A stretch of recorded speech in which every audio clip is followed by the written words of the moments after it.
சாஸ்திர ருசிங்கயா. வாழ்க்கையில சகலத்தையும் தீர்த்து விட்டு, பிரச்சனைகளையும் தீர்த்து புதுசா நீங்க சாதிக்கிறதுக்கு, கிரியேட் பண்றதுக்கு சும்மா கேஷுவலா உட்காந்து ஆஸ் நித்யானந்த ஏஐல டைம் கிடைக்கும் போதெல்லாம் நோண்டிட்டு இருக்கு. சும்மா கேஷுவலா விளையாடிட்டு இருந்தீங்கன்னா உங்களுடைய சொந்த தனிப்பட்ட அனுபூதிக்கான மிகப்பெரிய, இப்பெல்லாம் ஏஐ வந்துருச்சுங்கய்யா. யூடியூப், ஏஐ, சோசியல் மீடியா, எல்லா விதமான நாலேஜுமே எக்ஸ்பர்டைஸுமே கொஞ்சம் இந்த தேவாரம், திருவாசகம் இதெல்லாம் மனப்பாடம் பண்ண வச்சுக்கீங்கன்னா குழந்தைங்க ஆபாரமான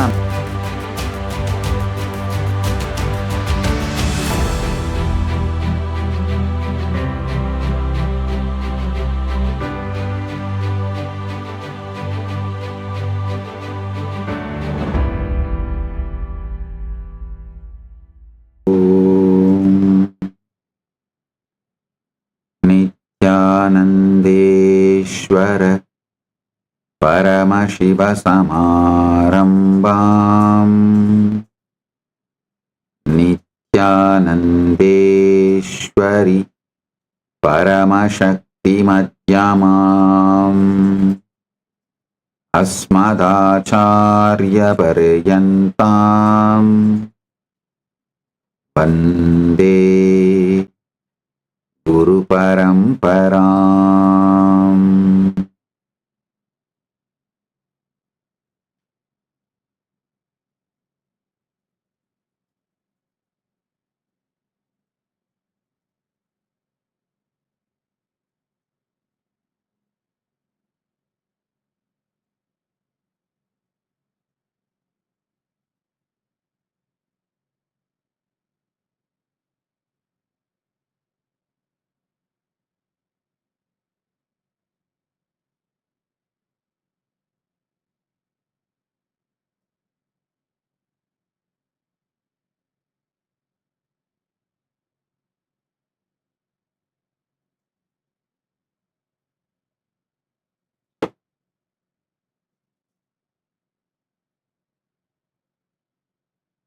உங்கள் அனைவரை வணங்கி வரவேற்கின்றேன். இணையத்தால் இதயத்தாலும் இணைந்திருக்கும் அன்பர்கள், பக்தர்கள், சீடர்கள் உங்கள் அனைவரையும் வணங்கி வரவேற்கின்றேன்.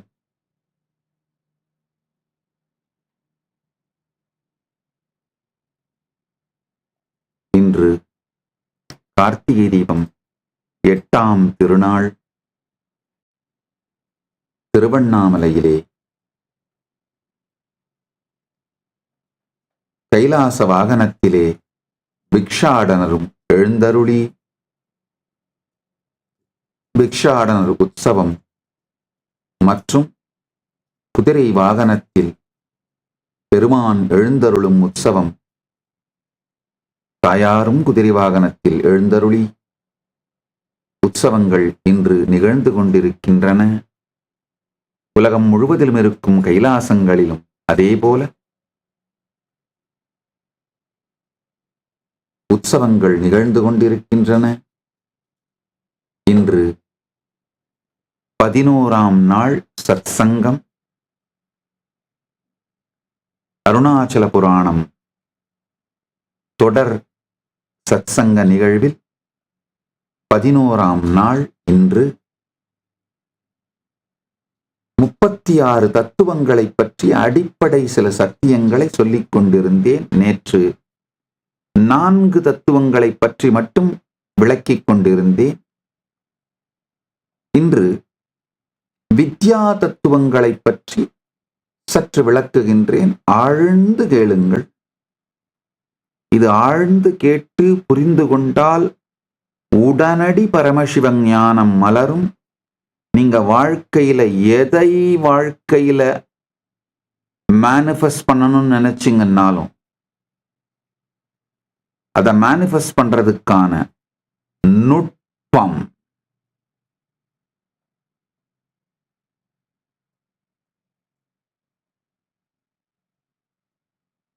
இந்த சத்தியங்களை கேட்டீர்களானால் உங்களுக்குள் மலர்ந்துவிடும்,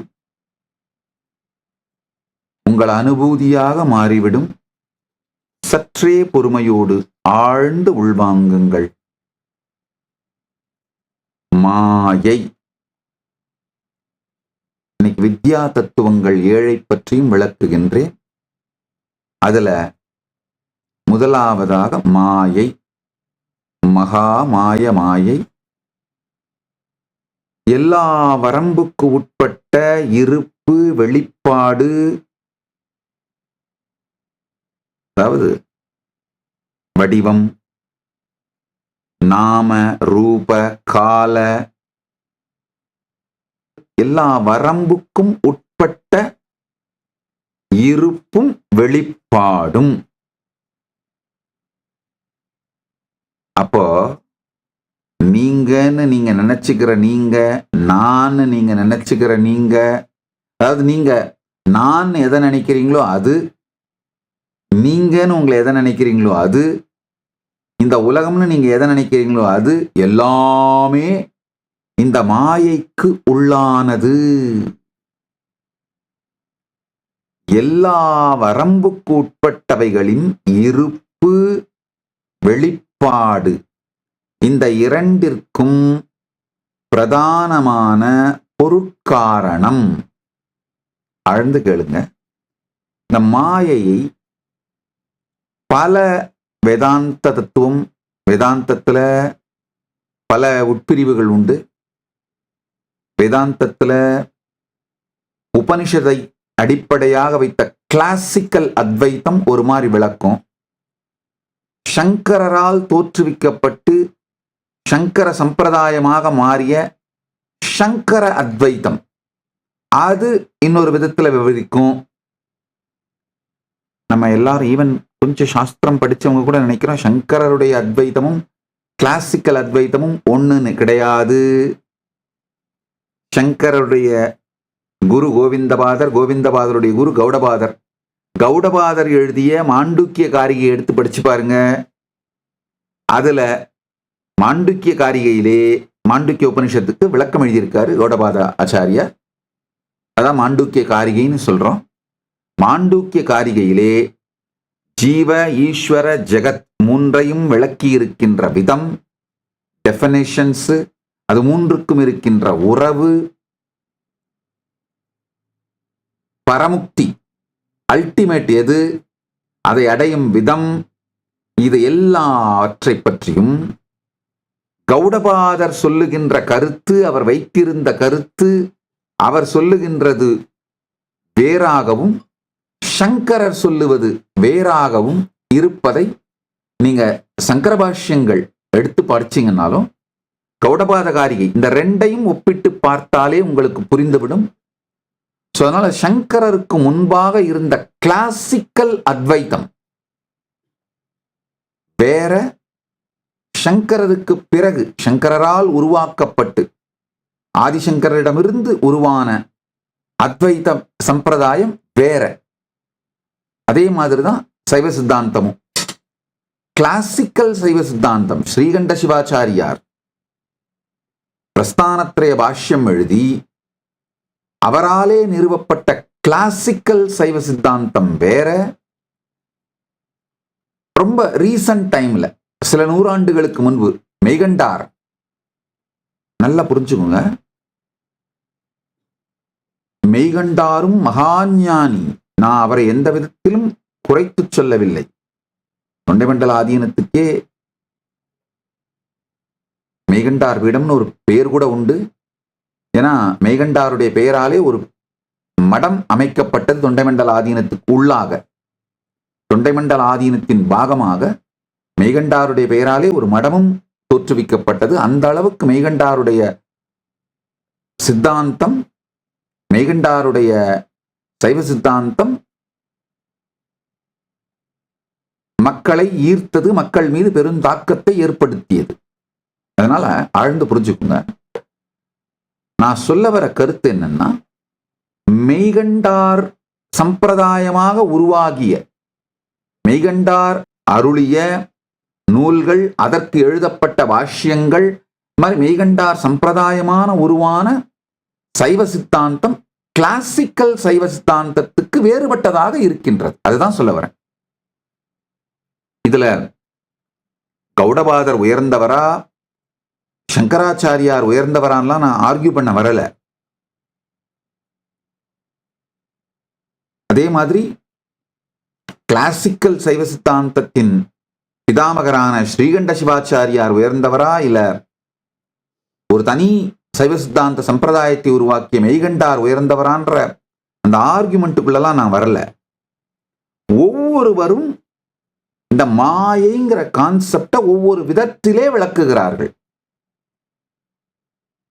அவரவர்கள் அனுபூதியிலிருந்து விளக்குகின்றார்கள். ஆனா என்ன, இவங்க எல்லாருமே சங்கரர், ராமானுஜர், மத்வர், பாமதி எழுதிய வாசஸ்பதி மிஸ்ரா, அதுக்கடுத்து சங்கர பாஷ்யத்திற்கு வார்த்திகா டீக்கா எழுதின ஆச்சாரியர்கள், இந்த பக்கம் மெய்கண்டார் நூல்களுக்கு ஞானமாபாடியம் எழுதிய ஆச்சாரியர்கள், இவங்க எல்லாருமே பார்த்தீங்கன்னா ராமானுஜருடைய பாஷ்யங்களுக்கு எழுதப்பட்ட வார்த்திகம், மத்வருடைய பாஷ்யங்களுக்கு எழுதப்பட்ட வார்த்திகம், இது எல்லாருமே பார்த்தீங்கன்னா வேறு வேறு விதத்திலே இந்த மாயை அப்படிங்கிற வார்த்தையை விளக்குகிறார்கள். ஆனா ஒரு முக்கியமான விஷயம், இவங்க எல்லாருமே சாஸ்திர பிரமாணம் அப்படிங்கிற எல்லையை தாண்டாமலேயே தன்னுடைய தனித்துவமான அனுபூதியை வைத்து விளக்குகிறார்கள். அதுதான் இந்த ஆச்சாரியர்களுடைய மிகப்பெரிய மகிமை. என்னன்னா, ஒரு நாளும் சாஸ்திர வார்த்தைகளை பின்னப்படுத்துவது கிடையாது, அதை திரிப்பதோ அழிப்பதோ பழிப்பதோ ஒழிப்பதோ கிடையாது. இந்த சாஸ்திர பிரமாணங்களில் சார்ந்தே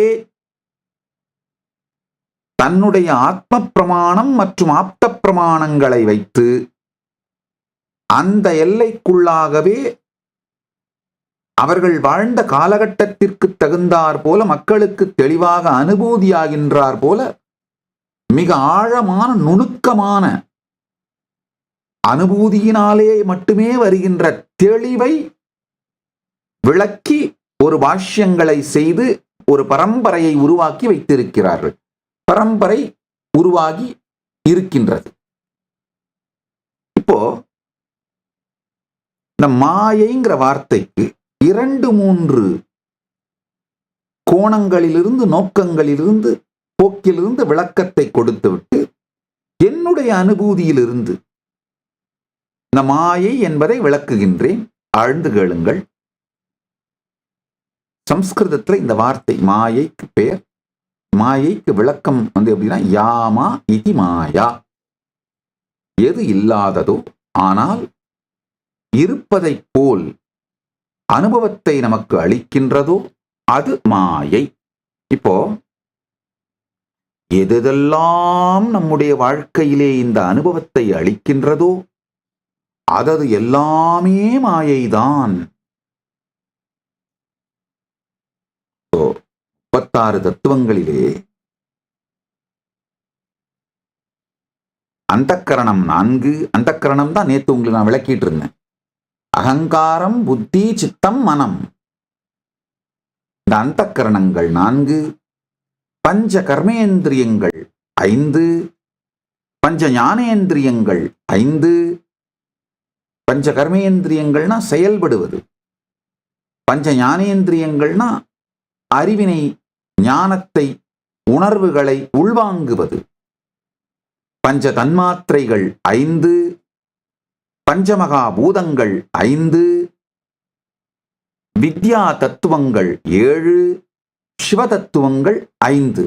இப்ப நான் நேற்றைய சத்சங்கத்திலே அந்தக்கரணங்கள் 4 பற்றி விளக்கிக் கொண்டிருந்தேன். இன்று வித்யா தத்துவங்கள் 7 பற்றியும் விளக்கப் போகிறேன். அதாவது நான் என்னுடைய ஓன் ஸ்டைல்ல விளக்குறேன். காரணம் என்னன்னா, இந்த விளக்கங்களை நீங்கள் கேட்க கேட்க இது உங்களுக்கு அனுபூதியாக மாறுகின்ற விதத்திலே இவைகளை விளக்குறேன். அதனால சற்றே ஆழ்ந்து கேளுங்கள்.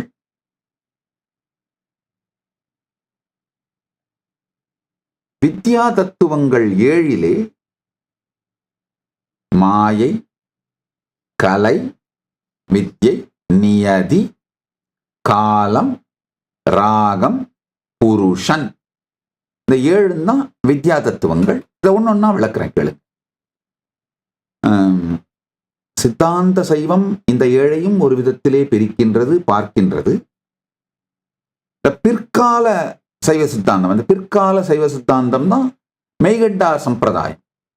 கிளாசிக்கல் சைவ சித்தாந்தம் ஸ்ரீகண்ட சிவாச்சாரியாரிடமிருந்து எழுந்தது. காஷ்மீர சைவம், அது ஒரு சைவ சித்தாந்த சம்பிரதாயம் இருக்கு. கூர்ஜரத்திலே உருவான லகுலீஸ்வர சைவ சித்தாந்த சம்பிரதாயம் ஒன்று இருக்கு. இந்த மாதிரி சைவ சித்தாந்த சம்பிரதாயங்கள் மட்டும் 28 சைவ சித்தாந்த சம்பிரதாயங்கள் இருக்கு. கர்நாடகாவில் பிரிடாமினண்டா இருக்கிற வீரசைவம், கிளாசிக்கல் வீரசைவம், பஞ்சாச்சாரியார்களை அடிப்படையாக கொண்டு, ஆகமத்தை அடிப்படையாக கொண்டு விளங்குகிற கிளாசிக்கல் வீரசைவம். அதுக்கு பிறகு பசவண்ணா அவர்களாலே ஏற்படுத்தப்பட்ட மாடர்ன் டே வீரசைவம். எப்படி இங்க தமிழ்நாட்டில் கிளாசிக்கல் சைவ சித்தாந்தமா ஆகமங்களை வைத்து பிரஸ்தானத்ரயத்துக்கு பாஷ்யம் எழுதி சிவபரத்துவத்தை ஸ்தாபித்து சிவாத்வைதம் அப்படின்னு சொல்லப்படுற ஸ்ரீகண்ட சிவாச்சாரியாருடையது கிளாசிக்கல் சைவம். பிறகு மெய்கண்டார் வழித்தோன்றலாக மெய்கண்டாரால் உருவாக்கப்பட்ட அவருடைய சம்பிரதாயமாக மலர்ந்த மாடர்ன் டே சைவ சித்தாந்தம், ரீசன்ட் டே சைவ சித்தாந்தம். அதே மாதிரி கர்நாடகாலையும் பஞ்சாச்சாரியார்களை அடிப்படையாக கொண்டு வீரசைவ ஆகமம், அதே பரமேஸ்வர ஆகமம் போன்ற ஆகமங்களை அடிப்படையாக வைத்து உருவான கிளாசிக்கல் வீரசைவம். அதுக்கு பிறகு பசவண்ணரும் அவரை கடைபிடித்த அவருடைய வழியில் வந்த ஆச்சாரியர்களாலும் உருவாக்கப்பட்ட மாடர்ன் டே வீரசைவம். ஸோ இந்த எல்லா சம்பிரதாயங்களுமே இந்த மாயை அப்படிங்கிற தத்துவத்தை, கருத்தை, சத்தியத்தை வேறு வேறு விதத்திலே விளக்குகின்றன. இப்ப ஆழ்ந்து கேளுங்க. யாமா இதி மாயா, சான்ஸ்கிரிட்ல இந்த வார்த்தை நேரடியான பொருள் இதுதான். எது இல்லாததோ ஆனால் இருப்பதைப் போலவே தாக்கத்தை நம்மீது ஏற்படுத்துகிறதோ அது மாயை. ராத்திரி தனியா ஒரு வழியில நடந்து போறீங்க, சற்றே இருட்டான, அந்த அளவுக்கு கண்களுக்கு முழுமையாக எல்லாம் தெரிந்துவிடக்கூடிய அளவுக்கு வெளிச்சம் இல்லாத சற்று இருண்ட பாதை, ஒரு விழுந்து கிடக்கிற கயிறு, தூரத்திலிருந்து பார்த்தா கட்டாயமா பாம்பாதான் தெரியும். அசையல அப்படின்னா கூட பாம்பாதான் தெரியும். சற்று கிட்ட போய் நெருக்கமா பார்த்த உடனே தான் பாம்பு இல்ல கயிறு அப்படின்னு தெரியும். ஆனா அந்த மாதிரி முதல்ல கிட்ட போய் பார்க்கவே மாட்டோம். ஒருவேளை கிட்ட போய் பார்க்கறதுக்குள்ள, ஆனா அதுக்குள்ளேயே அந்த பாம்பு உங்களுடைய உடம்புக்குள்ள ஏற்படுத்த வேண்டிய சகலவிதமான எக்ஸ்பீரியன்ஸையும் நீங்க அடைஞ்சு முடிஞ்சிட்டு இருப்பீங்க. உடல் நடுங்கி, மனம் நடுங்கி, உயிரே நடுங்கி, சித்தங்கலங்கி, கத்துறதுனா கத்தி, கத்த முடியலன்னா வெறும் ஓட்டமாவது பிடித்து ஏதோ ஒரு விதத்துல ரியாக்ட் பண்ணி முடிச்சிட்டு இருப்போம். ஆனா அந்த கயிறுக்கு சொந்தக்காரனோ அல்லது அது கயிறுதான் என்பதை ஏற்கனவே பார்த்து தெரிந்து கொண்ட யாரோ ஒரு நபர் அங்க இருந்து, இல்லப்பா வாப்பா இது கயிறுதான் அவர் மெரிச்சு காட்டி, அதை மெதிச்சு காட்டி நம்மளை கிட்ட அழைச்சிட்டு போய் அதை தொட்டு காட்டினார்னா அது பாம்பல்ல கயிறு தான் அப்படிங்கிற புரிதல் தெளியும். இந்த கயிற்றிலே பாம்பை பார்ப்பது ஒரு கிளாசிக்கலான எக்ஸாம்பிளாக சகல சம்பிரதாயங்களிலும் சொல்லப்படுகின்றது. அதாவது வேதாந்த நிரூபணம், வேதாந்த சத்தியங்களை நிரூபிப்பதற்காகவோ அல்லது கொஸ்டின் பண்றதுக்காகவோ கண்டன மண்டனத்திற்காகவோ ஏதோ ஒரு காரணத்திற்காக இந்த ரஜ்சர்ப நியாயம்னு சொல்லுவோம், கயிற்றின் மீது பாம்பை ஏற்றி பார்த்தல், இது கிளாசிக்கலான ஒரு ஸ்டோரி, ஒரு எக்ஸாம்பிள். இதை சார்ந்து ஏறத்தாழ ஒரு 100 டிஃபரண்ட் ஆர்குமெண்ட்ஸ் நம்முடைய பெரியவங்க கொடுக்குறாங்க. நம்முடைய ஆப்தர்கள், சம்பிரதாய முதல்வர்கள், சம்பிரதாய கர்த்தாக்கள்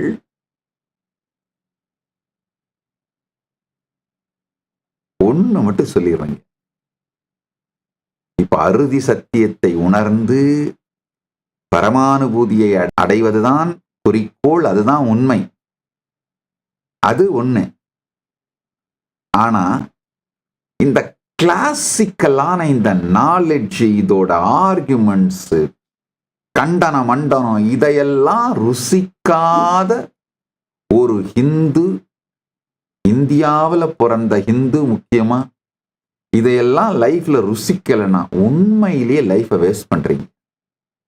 தயவு செஞ்சு கொஞ்சம் டைம் எடுத்து, உங்களுக்கு பைசா ஆயிடுச்சு, இதுக்கு மேல எங்க சாமி படிக்கிறது அப்படின்லாம் சொல்லிட்டு இல்லாம, காரணம்லாம் சொல்லாம, வேணும்னா நம்ம யூஸ் பண்ணுங்க. நீங்க புக்ஸ் எல்லாம் தேடிட்டு இருக்க முடியாது, எனக்கு தெரியுது. ப்ராக்டிக்கல் டிஃபிகல்டிஸ் புரியுது. எந்த புக்கை எங்க தேடுறது சாமி, எங்க போய் வாங்குறது, அது செலவு, ஏகப்பட்ட பிரச்சனைங்க இருக்கு, எங்க டைம் இருக்கு அப்படின்லாம் அதெல்லாம் விட்டுட்டு சும்மா கேஷுவலா உட்காந்து ஆஸ் நித்யானந்தா ஏஐல டைம் கிடைக்கும் போதெல்லாம் நோண்டிட்டு இருக்கு. மாயைனா என்ன, சங்கரர் அதை எப்படி விளக்குறாரு, சங்கருடைய குருவுக்கும் குருவான பரமகுரு கௌடபாதர் எப்படி விளக்குறாரு, ராமானுஜர் எப்படி விளக்குறாரு, இதுல எது சரின்னு நீங்க நினைக்கிறீங்க அப்படின்னு அந்த ஏஐ கேளுங்க. சும்மா கேஷுவலா விளையாடிட்டு இருந்தீங்கன்னாங்கய்யா, உங்களுடைய சொந்த தனிப்பட்ட அனுபூதிக்கான மிகப்பெரிய கதவுகள் திறந்து விடும். நன்றாக புரிந்து கொள்ளுங்கள். அது மட்டும் இல்லைங்கய்யா, இந்த தத்துவ ருசி கொஞ்சம் கண்டீங்கன்னா வீணா போன தருதரம் முடிச்ச சீப் பிளஷர்ஸ்லயே மைண்ட் உழண்டுட்டு இருக்காருங்க. எப்ப பார்த்தாலும் இந்த எதையாவது என்டர்டெயின்மெண்ட்ன்ற பேரால உங்களை ட்ரெயின் பண்ணிக்கிற, உங்க டைம், டேலண்ட், எனர்ஜி, ட்ரெஷரு எல்லாத்தையும் ட்ரெயின் பண்ற சீப் த்ரில்ஸ், சீப் பிளஷர்ஸ், உங்களை பரபரன்னு இன்னர் பீஸே இல்லாம வச்சிட்டு இருக்கிற அந்த மாதிரியான என்டர்டெயின்மெண்ட்ல இருந்தெல்லாம் கொஞ்சம் உங்களை நீங்களே லிபரேட் பண்ணிக்கோங்க. பண்ணிட்டு இந்த சாஸ்திரங்களோடு விளையாடினீர்களானால், விளையாட்டுத்தனமா கத்துக்கோங்க. ஒன்றும் பெருசா நான் உங்களை ஒன்றும் பெரிய சாஸ்திர பண்டிதனாகலாம் சொல்லி கேட்கல, விளையாட்டுத்தனமா கத்துக்கோங்க. அது என்ன ஆகுன்னா, விளையாட்டுத்தனமா சாஸ்திரங்களை கத்துக்கிறது என்டர்டெயின்மெண்ட் இல்லைங்க, என்ட்ரெயின்மெண்ட். என்டர்டெயின் பண்ணிக்கிட்டே பியூட்டிஃபுல்லா உங்க லைஃபுக்கு உங்களை ட்ரெயின் பண்ணிடுது. அதனால கொஞ்சம் என்ன சாமி சொல்ற, போனா போதுன்னு உங்க சத்சங்கத்தை உட்காந்து கேட்க வந்தா இது கேட்கறதே பெரிய வேலை, அதையெல்லாம் படிக்க சொல்றீங்க. சும்மா அதையெல்லாம் ஐயா ரொம்ப கேஷுவலா விளையாடுங்க. அதாவது ஒண்ணும் இல்லைங்க, ஏதோ லைஃப்ல ஒரு துக்கத்தோட இருக்கீங்க, ஏதாவது ஒரு பிரச்சனை, பணம் கொஞ்சம் இழந்துட்டீங்க பிசினஸ்ல, இல்ல இந்த லூசுத்தனமா எதையாவது இந்த ரம்மி இந்த மாதிரி சுதா ஏதோ ஒண்ணு பண்ணி பணத்தை இழந்துட்டீங்க, இல்ல கேர்ள் ஃப்ரெண்ட் ஓடி போயிடுச்சு, இல்ல பாய் ஃப்ரெண்ட் ஓடி போயிட்டான், ஏதோ ஒன்று பாய் ஃப்ரெண்ட் சீட் பண்றான், இந்த மாதிரி ஏதோ ஒரு சூழ்நிலையில வாழ்க்கையில ஏதாவது மாதிரி சூழ்நிலை வந்தா, ஒரு வேலை நடக்க வேண்டியது நடக்கல, மேனேஜர் ப்ரமோஷன் கொடுக்க மாட்டேங்கிறாரு, வேலை ஏதோ ஒரு சூழ்நிலைங்கன்னா கூட இந்த சாஸ்திர ரீதியான தீர்வுகளை தேடி பார்த்தீங்கன்னா ஆஸ் நித்யானந்தையே அதுக்கு தான் பண்ணி கொடுத்துருக்கங்கய்யா. அந்த ஆஸ் நித்யானந்தையே போய் சொல்லுங்க, இந்த மாதிரி சூழ்நிலையா இருக்கு, இதுக்கு லைஃப்ல என்ன தீர்வு கொடுக்குற, அது கொடுக்கிற தீர்வுகளை இன்னும் திரும்ப ஒரு 4-5 கேள்விங்க தொடர்ந்து கேட்டு கேட்டு நோண்டினீங்கன்னா இந்த சாஸ்திரங்களை சார்ந்து நம்முடைய சனாதன இந்து தர்மத்தின் ஞான பேரறிவு கருவூல பொக்கிஷம்,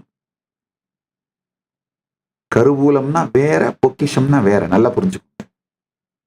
ஞான கருவூல பொக்கிஷம், ட்ரெஷரி kept secretly,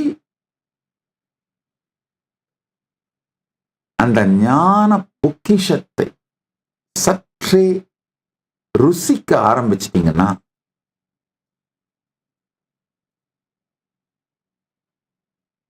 அது ஒரு அருமையான என்டர்டெயின்மெண்டோட சேர்ந்த ட்ரைனிங்யா. உள்ள எப்ப பார்த்தாலும் இருக்கிற பரபரப்பு அடங்கிடும். நல்லா புரிஞ்சுக்கோங்க. இப்ப இந்த மாதிரி ஏதாவது ஒரு லைஃப்ல ஒரு டிப்ரெசிங்கான ஒரு பிரச்சனை, ஒரு ரொம்ப கஷ்டமான ஒரு பிரச்சனை வருது, பாய் ஃப்ரெண்டு வேற ஒரு பொண்ணோட போறான், சீட் பண்றான், இல்ல கேர்ள் ஃப்ரெண்டு ஓடி போயிட்டா, இல்ல வேலை போயிடுச்சு, இல்ல வீட்டில் வாடகைக்கு இருந்த வீட்டில் வெளியில போக சொல்லிட்டாங்க, ஏதோ ஒரு சூழ்நிலைங்க வரும்போது போய் தண்ணி அடிச்சிங்கன்னா ஏற்கனவே இருக்கிற 10 பிரச்சனையோட இது உடம்பு நாசமா போறதும் சேர்ந்து 11 பிரச்சனையா மாறும். அதை விட்டுட்டு இந்த மாதிரி சாஸ்திர ரீதியான தீர்வுகளை தேடினீங்கன்னா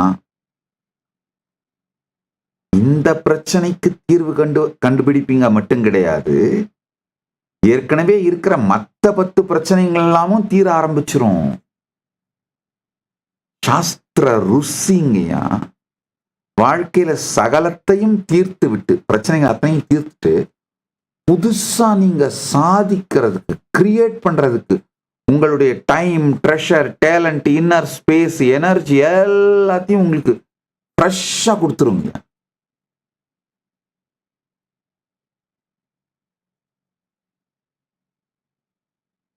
என்னுடைய ஆச்சாரியர்களுக்கு அவங்கள நினைத்தாலே உளம் கனிந்து மனங்கனிந்து நான் உருகிறதுக்கு காரணம் சின்ன வயசுலேயே இந்த சாஸ்திரத்திலே ருசியை ஏற்படுத்தி விட்டார்கள்.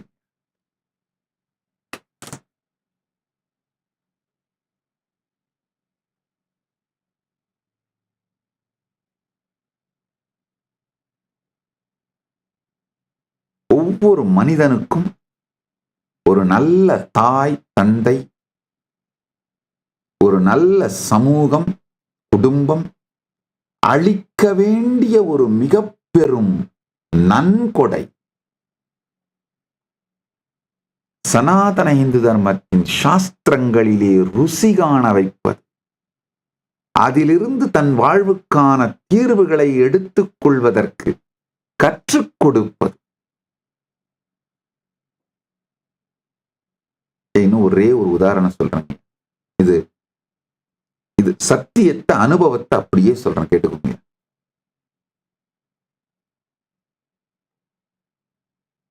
என்னை சுத்தி வாழறவங்க, வாழ்ந்தவங்க, வாழ்ந்துட்டு ஆனா ஏதோ ஒரு காரணத்தினால வெறுப்பு, வேகம், கொந்தளிப்பு இதெல்லாம் கக்கிறவங்க, எதிரிகள், எதிர்ப்பை காட்டுபவர்கள், எனக்கு எதிரின்னு யாரும் கிடையாது, அவங்களுக்கு என்னை எதிரியா நினைக்கிறவங்க, இவங்களெல்லாம் கேட்டீங்கன்னா கூட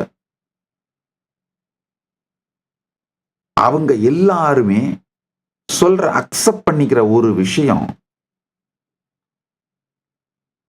உள்ளுக்குள்ள அவங்களுக்கெல்லாம் பயம் கொடுக்கிற, அக்செப்ட் பண்ணிக்கிற ஒரு விஷயங்கயா, என்னுடைய அளவில்லாத நினைவாற்றல் திறன், எக்ஸ்ட்ரீம் மெமரி.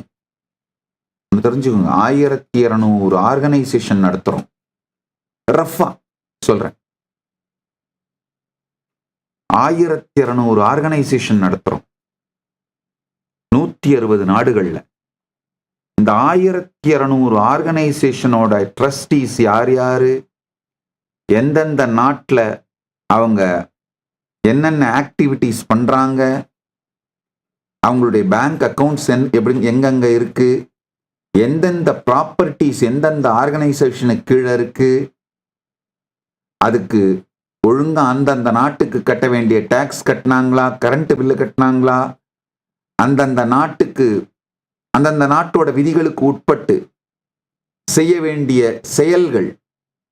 இப்ப அமெரிக்காவில் இருக்கிற ப்ராப்பர்ட்டிஸ்லாம் அந்த சிட்டி அலோ பண்ற சிட்டியோட அப்ரூவலா இருக்கிற அந்த பெயிண்ட் தான் ஃப்ரண்ட்ல பெயிண்ட் பண்ண முடியும். அந்த மாதிரி எல்லாம் இந்த கம்ப்ளைன்ஸ் இதெல்லாம் பண்றாங்களா, இதெல்லாம் பார்க்கறாங்களா அப்படிங்கிறதெல்லாம் எஸ்பெஷலி இந்த 1200 ஆர்கனைசேஷன்ஸோட ராஜசபா சித் சபா, அதாவது நல்லா புரிஞ்சுக்கணும், கைலாசத்தோட ஸ்ட்ரக்சர் என்னன்னா, ஒவ்வொரு ஊருக்கும் உதாரணம் சொல்றேன். கைலாசா திருவண்ணாமலைனா கைலாசா திருவண்ணாமலைக்குன்னு ராஜசபை உறுப்பினர்கள் இருக்காங்க, கைலாசா திருவண்ணாமலைக்குன்னு சித் சபை உறுப்பினர்கள் இருக்காங்க. அவங்க தான் இது மொத்தத்தையும் நடத்துறவங்க. அந்த கைலாசா திருவண்ணாமலையோட எல்லா நல் திருப்பணிகள், சமூக சேவைகள், ஆலயத்தை நிகழ்த்துவது, ஆலயத்தை நடத்துவது, கோவில்ல பூஜை பண்றது, அதாவது ஆதீனத்துல இருக்கிற கோவில்ல பூஜை பண்றது, ஆதீனத்துல கோயில் இருக்கும், சந்நிதிகள் இருக்கும், அது மட்டும் இல்லாமல் அண்ணாமலையார் கோயில தினந்தோறும் பூஜை பண்றது, இந்த மாதிரி எல்லா நடவடிக்கைகள், ஆக்டிவிட்டிஸ், ரிலிஜியஸ், சோஷியல், எல்லா ஆக்டிவிட்டிஸும் அவங்க தான் பண்றாங்க. இது மாதிரி 1200 நிறுவனங்களுக்கும் யார் யார் ராஜசபை உறுப்பினர்கள், சித் சபை உறுப்பினர்கள், யார் யார் இதை நடத்துகிறார்கள், அத்தனையும் எந்த கம்ப்யூட்டரோ நோட்ஸோ நோட் பேடோ எதுவுமே இல்லாம அப்படியே உட்கார்ந்துதான் கேட்பேன், சொல்லுவேன். நிர்வாகம் பண்ணும் பொழுது இவங்க ஏதாவது ஒரு ஃபைல் எடுத்துட்டு வந்தாங்கன்னா திருப்பி பார்த்து புரட்டி பார்த்து அந்த ட்ரஸ்ட், அதோட ட்ரஸ்டிஸ் யாரு, எப்ப அந்த ஆர்கனைசேஷன் ஃபார்ம் பண்ணோம், அது எப்ப ட்ரஸ்ட் ரெஜிஸ்டர் பண்ணாங்க, அதுக்கு கீழே எத்தனை ஃபார் ப்ராஃபிட் என்டிட்டி இருக்கு, நான் ப்ராஃபிட் என்டிட்டி இருக்கு, யாரு அதோட பேங்க் சிக்னேட்டரி, யாரு ராஜ்யசபா மெம்பர்ஸ், யாரு சித் சபா மெம்பர்ஸ், அத்தனையும் ஸ்ட்ரெயிட்டா பிரெயின்ல இருந்து தான் வரும். ஒரு நாள் அது கூட பெருசு இல்ல, அதையும் தாண்டி எந்தெந்த ஆர்கனைசேஷன்ல என்னென்ன அசட்ஸ் இருக்கு, என்னென்ன ப்ராப்பர்ட்டிஸ் இருக்கு, என்னென்ன சேவைகள் நடக்குது, திருவண்ணாமலை ஆதீனத்தை பொறுத்தவரை எவ்வளவு தட்டு இருக்கு, பௌர்ணமிக்கு பிறகு அக்கவுண்ட்ஸ் எடுத்து செட்டில் பண்ணி கணக்கு பார்த்து சரியா எடுத்து வச்சாங்களா, இந்த டீட்டெயில்ஸ் உட்பட வெறும் மெமரியில இருந்து மட்டும்தான் நிர்வாகம் பண்ணுவேன். இப்பவே இன்னொரு விஷயத்தையும் பதிவிட்டுறேன். பல அன்பர்கள் சமூக ஊடகங்கள்ல எனக்கு மெசேஜ் போடுறீங்க, நன்றி சாமி, திருவண்ணாமலை உங்க ஆதீனத்துல போய் சாப்பிட்டேன், உணவு நல்லா இருந்தது, அன்னதானம் பண்றீங்க, ரொம்ப நன்றி. திருவண்ணாமலை நித்யானந்த ஜென்மபூமியில சாப்பிட்டேன், உணவு நல்லா இருந்தது, நன்றி. இல்ல மதுரை கைலாசா மதுரையில போய் சாப்பிட்டேன், உணவு நல்லா இருந்தது, நன்றி அப்படின்லாம் போடுறீங்க. நல்லா புரிஞ்சுக்கோங்கயா, அந்த நன்றி புகழ் எதற்கும் நான் உரியவன் அல்ல. உண்மையை சொல்லிடுறேன், கேட்டுக்கோங்க. உண்மையிலேயே அந்த நன்றி அந்த புகழ் யாருக்கு போகணும் அப்படின்னா, கைலாசா திருவண்ணாமலையை நடத்துகின்ற அந்த ராஜசபை சித் சபை உறுப்பினர்களுக்குத்தான் செல்ல வேண்டும். நீங்க எல்லாரும் நல்லா புரிஞ்சுக்கணும். திருவண்ணாமலையில் இருந்து பல்வேறு இறைபணிகளும் திருப்பணிகளும் செய்திருக்க வேண்டியவன் என்ன வேண்டுமானாலும் காரணம் சொல்லலாம், செய்யவில்லை, ஓடிவிட்டேன், அதுதான் உண்மை, நிதர்சனமான உண்மை அதுதான். அதனால அங்கு நடக்கின்ற சிறு சிறு சேவைகள் அந்த நன்றியும் புகழும் புண்ணியமும் அதை செய்கின்றவர்களைத்தான் சென்று சேர வேண்டுமே தவிர அதற்கு உரிமையானவன் நான் அல்ல, உடமையானவன் நான் அல்ல. இப்போ இன்று பேகோபுரத்தின் நிழலிலேயே இருக்கின்ற அண்ணாமலையார் ஆலயத்தின் பேகோபுரத்தின் நேர் எதிரில் இருக்கின்ற ஒரு ப்ராப்பர்ட்டி, ஏறத்தாழ் 6200 சதுரடி அளவிற்கான ஒரு ப்ராப்பர்ட்டியை வாங்கி அங்கும் அன்னதானம் செய்வதற்காக ஒரு பீடத்தை உருவாக்குகின்றார்கள். இது எல்லாமே கைலாசா திருவண்ணாமலையினுடைய ராஜசபை உறுப்பினர்கள், சித் சபை உறுப்பினர்கள் செய்கின்ற செயல்கள். அதுல எந்த புண்ணியம், நன்மை, பேர், புகழ், நன்றி எதுவுமே எதற்குமே நான் தகுதியானவன் கிடையாது. அது எனக்கு கிடையாது. அது யாருக்கு போகணும்? முதல்ல அண்ணாமலையாருக்கு, இரண்டாவது அண்ணாமலையாருடைய கருவியாக இருந்து செயல்படுகின்ற அந்த கைலாசா திருவண்ணாமலையின் ராஜசபை சித் சபை உறுப்பினர்களுக்கு. காரணம் என்னன்னா, அவங்க தான் உழைக்கிறாங்க, அவங்க தான் செயலை செய்யறாங்க, மக்கள் நன்கொடை கொடுக்கறாங்க. அந்த நன்கொடை மூலமா நடவடிக்கைகளை செஞ்சு மக்களுக்கு திரும்ப இவங்க சேவை பண்றாங்க. இது எதிலும்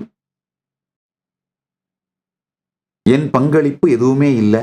என் பங்களிப்பு ஒன்னே ஒண்ணுதான், ஸ்பிரிச்சுவலா, ஆன்மீக ரீதியா அதெல்லாம் ஒழுங்கா நடக்குதான்னு பார்ப்பேன். முதல்லாம் 2 வருஷத்துக்கு முன்னாடியெல்லாம் இந்த 1200 ஆர்கனைசேஷன்ஸோட அக்கௌண்ட்ஸ் எல்லாம் கூட பார்ப்பேன். இப்போ அந்த மாதிரி இல்லாம சிக் யூனிட்னு சொல்லுவோம். அதாவது எந்த ஆதீனங்கள்லாம் சிக் ஈகோசிஸ்டம், எந்த ஈகோசிஸ்டம்லாம் தங்களை தாங்களே ரன் பண்ணிக்க முடியாம தடுமாறுறாங்களோ, போதுமான அளவுக்கு வரவோ நடத்துகிறதுக்கான சன்னியாசிகளோ இல்லாம தடுமாறுறாங்களோ, அந்த ஈகோ சிஸ்டம்ஸை மட்டும்தான் நான் டைரக்டா அட்டன் பண்ணி கைட் பண்ணி பார்த்துக்கிறேன். மற்றதெல்லாம் பார்த்து கொள்வதற்கு நேரம் இல்லாமல் போனது.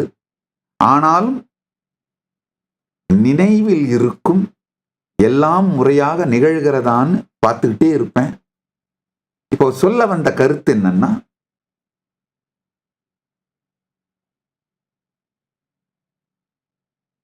அளப்பரிய நினைவாற்றல். இந்த நினைவாற்றலுக்கு காரணம் சொல்லிடுறேன், கேட்டுக்கோங்க. ரொம்ப எளிமையான காரணம். சின்ன வயசுல என்னுடைய பாட்டனாரே, நான் பிறந்த குடும்பத்தோட பூர்வாசிரமத்து உறவினரே எனக்கு ஆசிரியராகவும் இருந்து தேவாரம் திருவாசனம் மொத்தமும் தெரியும்னு நினைச்சிடாதீங்க, கிடையாது. அதிகபட்சமா ஒரு 1000 பதிகம் பார்க்காம பாட முடியும். பாடுறதுனா என்னுடைய ஓன் டியூன்ல பாடுவேன். 1000 பதிகம் அதிகபட்சம் நான் சொல்றது. அதே மாதிரி திருப்புகள் மிஞ்சி மிஞ்சி போனா ஒரு 250 திருப்புகள் பார்க்காம பாட முடியும். கொஞ்சம் வேதங்கள், உபனிஷதங்கள், துவாதச உபனிஷத், 12 உபனிஷத், ஈசகேன கட முண்டக மாண்டூக்கிய பிரஸ்ன ஐத்ரேய தைத்ரேய நாராயண மகாநாராயண, இந்த உபனிஷதங்கள் ஒரு 12 மேஜர் உபனிஷத்ஸ். இந்த சூக்தங்கள் ஒரு 16 சூக்தங்கள். இந்த மாதிரி கொஞ்சம் இவைகளை எல்லாம் மனப்பாடம் செய்ய வைத்தார்கள். கேட்டு கேட்டு கேட்டு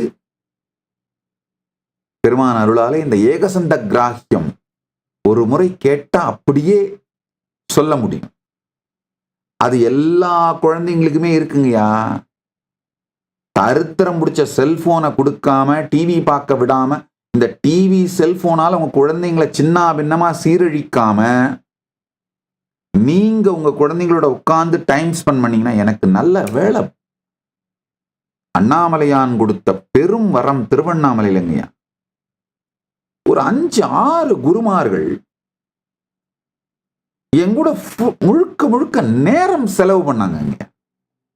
உட்கார்ந்து என்னுடைய பாட்டனாரும் ஆசிரியருமான பாண்டுரங்கனார் வயது முதிர்ந்தவர். நான் பிறந்து வளரும் பொழுதெல்லாமே அவருக்கு 70 வயது தாண்டி விட்டது. வயது முதிர்ந்தவர். ஆனா ஒரு நாள் விடாம பேரன் தான் அப்படின்றதுனால அடியும் விழும். ரொம்ப சாஃப்டானவர் அடிப்பாருன்னு சொன்னா யாரும் நம்ப மாட்டாங்க. ஆனா சரியா படிக்கல அப்படின்னா அடியும் விழும். சொந்த தாத்தா. அதனால அவர் மேல இருந்த அன்பு, அவர் எடுத்துக்கிற கேர், பரிவு, அதனால அடிக்கிறத பத்திலாம் கவலையும் பட்டது கிடையாது. அவர் ஸ்பெண்ட் பண்ண டைம்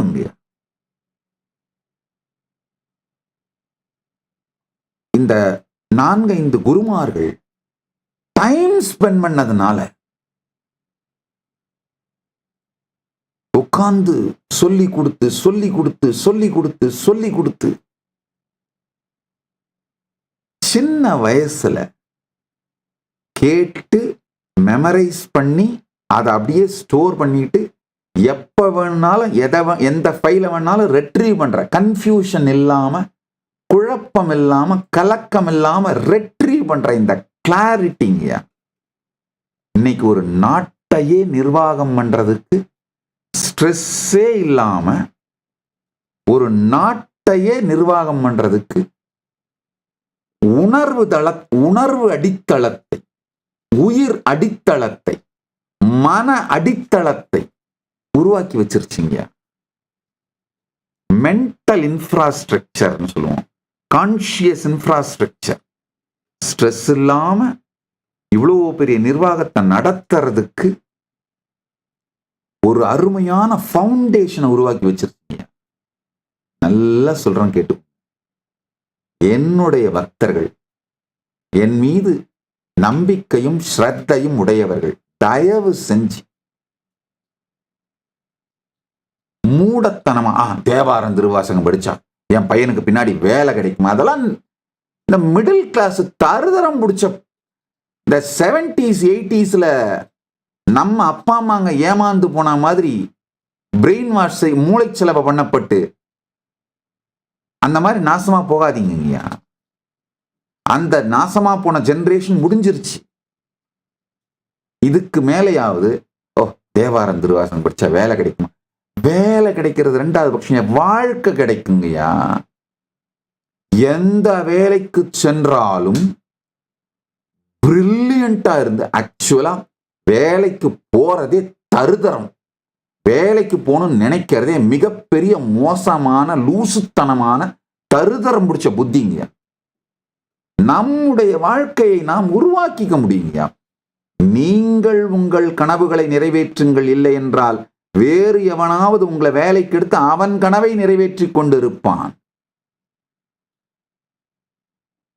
என் சீடர்கள் இன்னொருவருக்கு வேலை செய்யக்கூடாது. என் பக்தர்களுக்கு இது நான் அளிக்கும் குருவாக்கு. உங்க வாழ்க்கையை நீங்க பில்ட் பண்ணிக்க முடியுங்கய்யா. இந்த காலத்துல போய் இன்னொருத்தருக்கு வேலை செஞ்சுட்டு இருக்கிறதெல்லாம் என்ன சீப்பான தேர்ட் ரேட்டான அவுடேட்டட் லைஃப் ஸ்டைலு. தூக்கு மாட்டி தொங்கினா கூட 10 நிமிஷத்துல 5 நிமிஷத்துல உயிர் போயிடும். இன்னொருத்தருக்கு வேலை செஞ்சுட்டு இருந்தீங்கன்னா வாழ்க்கை முழுக்க தூக்கில தொங்கிட்டு இருக்கிறதுங்கய்யா. சாகாம தூக்கில தொங்கிட்டு இருக்கிறது. உங்கள் வாழ்க்கையை நீங்கள் கட்டமைத்துக் கொள்ளுகின்ற வாழ்க்கையை வாழுங்க. Be your own pass. எப்ப பார்த்தாலும் தேவாரம் திருவாசகம் படிச்சா, திருப்புகள்லாம் படிச்சா வேலை கிடைக்குமா? வேலை கிடைக்காது. ஆயிரக்கணக்கான பேருக்கு வேலை கொடுக்கிற ஒரு நாடை செஞ்சு வைப்ப. அதான் ஆயிரக்கணக்கான பேருக்கு வேலை கொடுக்கிற ஒரு ஆர்கனைசேஷன் பண்ணி வைப்ப, ஒரு நாட்டை செஞ்சு வைப்ப. நல்லா புரிஞ்சுக்கோங்க. நீங்க நாசமா போயிருந்தாலும் பரவாயில்ல, போயிட்டு போகுது. உங்க குழந்தைங்களுக்கு சின்ன வயசுல இருந்தே கொஞ்சம் தேவாரம், திருவாசகம், உபனிஷத், சூக்தங்கள் மெமரைஸ் பண்ண வைங்க.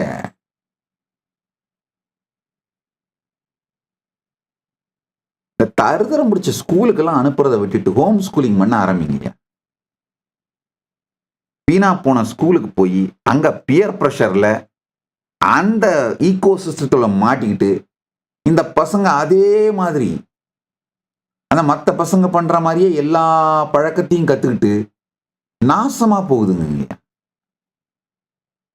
என்னுடைய பக்தர்கள் எல்லாம் தெரிஞ்சுக்கோங்க. அவங்க ஊர்ல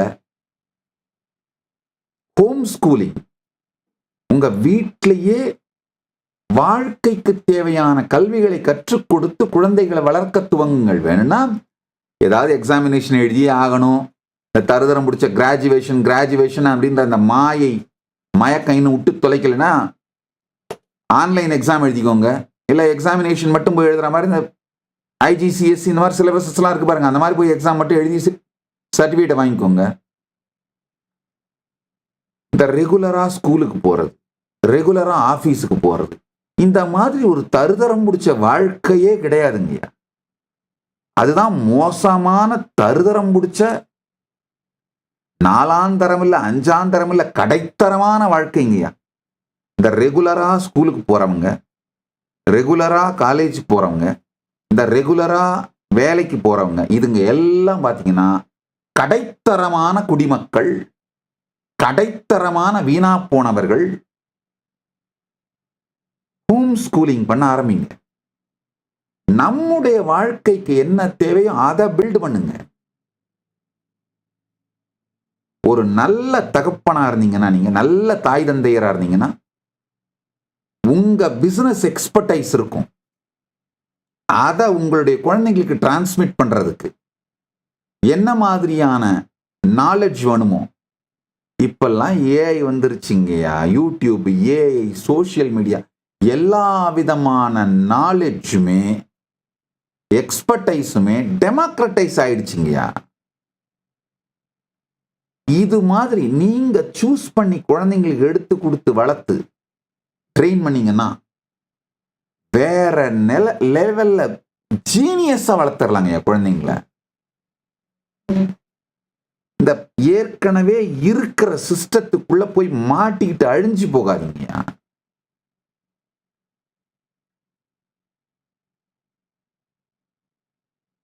நான் சொன்னா எல்லாரும் கேட்பாங்களாம் எனக்கு தெரியாது, கேட்கிறவங்களுக்காக சொல்றேன், அவ்வளவுதான். கொஞ்சம் இந்த தேவாரம், திருவாசகம் இதெல்லாம் மனப்பாடம் பண்ண வச்சிட்டீங்கன்னா குழந்தைங்கள அபாரமான மெமரி, அபாரமான மெமரியும் மனசுல சித்தம் கலங்காம மெமரியை ரிட்ரீவ் பண்ற இந்த கெப்பாசிட்டியும் பலாயிரம் பேருக்கு வேலை கொடுக்கிற வாழ்க்கை தன்னைத்தானே அமைத்துக் கொள்ளுகின்ற அறிவு ஆற்றலாக வெளிப்படுங்கயா.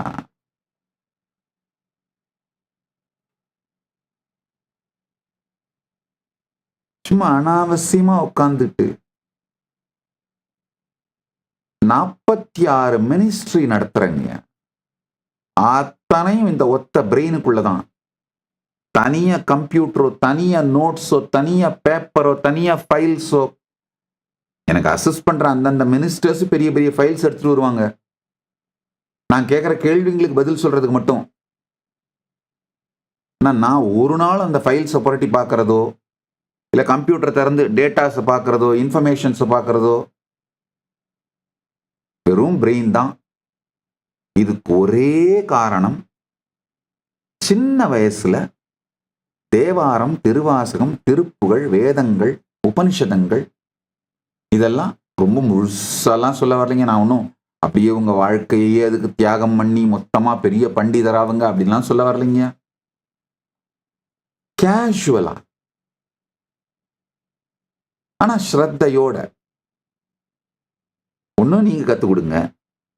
கற்றுக் கொடுக்க முடியலன்னா உங்க குழந்தைங்களுக்கு யூடியூப்பை போட்டாவது கற்றுக் கொடுங்க.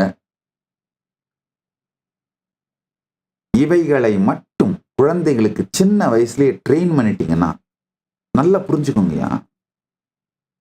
நாம அவங்களுக்கு உருவாக்கி கொடுக்கிற லாங்குவேஜ், வெக்காபுலரி, அதுதாங்க என் மிகப்பெரிய சொத்து.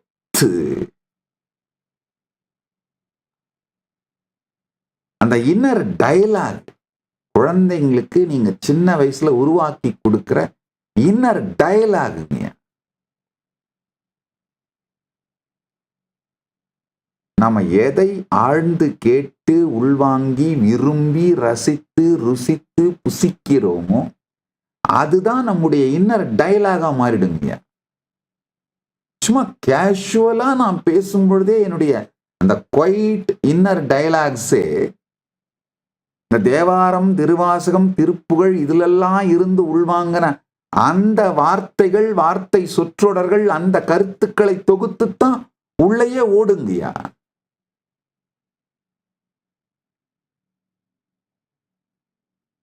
நான் ஒரு 2-3 நாளைக்கு முன்னாடி சத் சங்கத்துல சொல்லிட்டு இருந்தேன். நந்தனார் படம் பார்த்துட்டு நான் பண்ண கூத்த.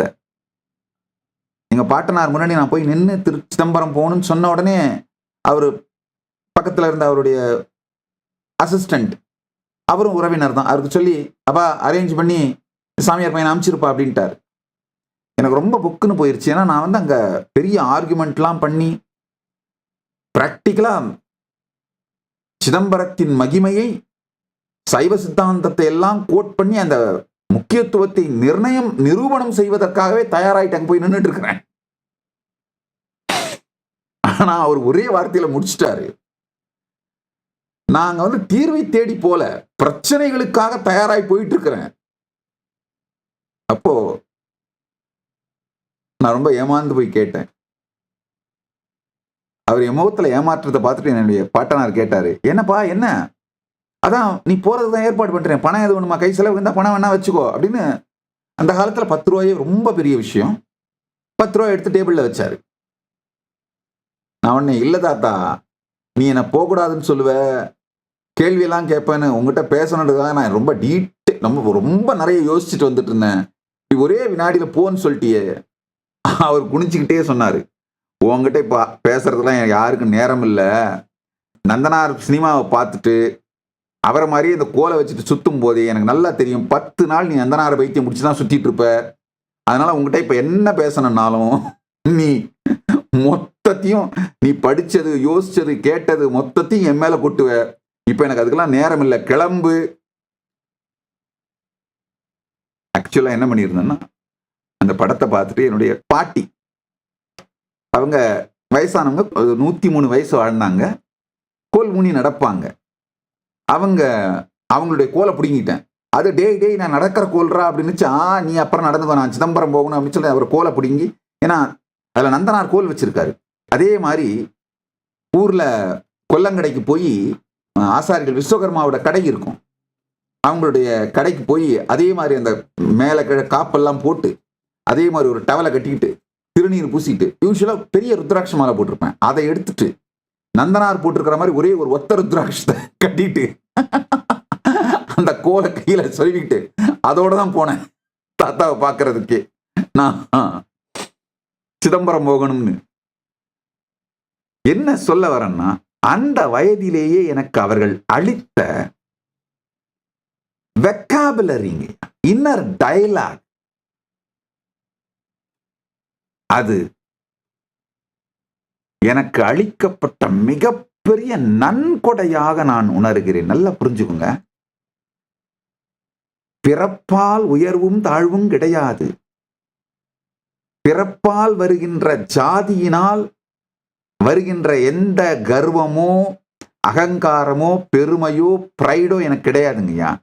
ஆனா இனிமையாக என்னை வளர்த்தார்களே அப்படிங்கிற அந்த வளர்ப்பிற்காக அந்த குலத்திற்கும் குடும்பத்திற்கும் என்றென்றும் நன்றி கடன்பட்டவனாக இருக்கின்றேன். அதனாலதான் மறக்காமல் எப்பொழுதெல்லாம் முடியுமோ அப்பொழுதெல்லாம் அவர்களுடைய பெயரையும் அவர்களின் வாழ்க்கையில் ஏற்படுத்திய தாக்கத்தையும் பதிவிட்டுட்டே இருக்கங்கய்யா.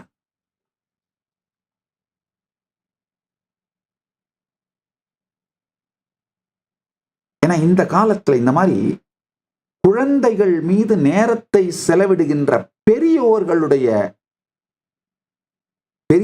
எண்ணிக்கை குறைஞ்சதுன்னு நான் சொல்ல மாட்டேன், பெரியோர்கள் பக்கத்துல குழந்தைகள் வாழுகின்ற வாய்ப்பு குறைகிறதுன்னு சொல்ல வரேன். அது இல்லாமல் பெரியோர்களோடு குழந்தைகள் இருக்குமானால், பெரியோர்கள் டைம் ஸ்பெண்ட் பண்ணாங்கன்னா அந்த குழந்தைகள் ரத்தினங்களாக உருவாகும், மிக உயர்ந்த தலைவர்களாக உருவாவார்.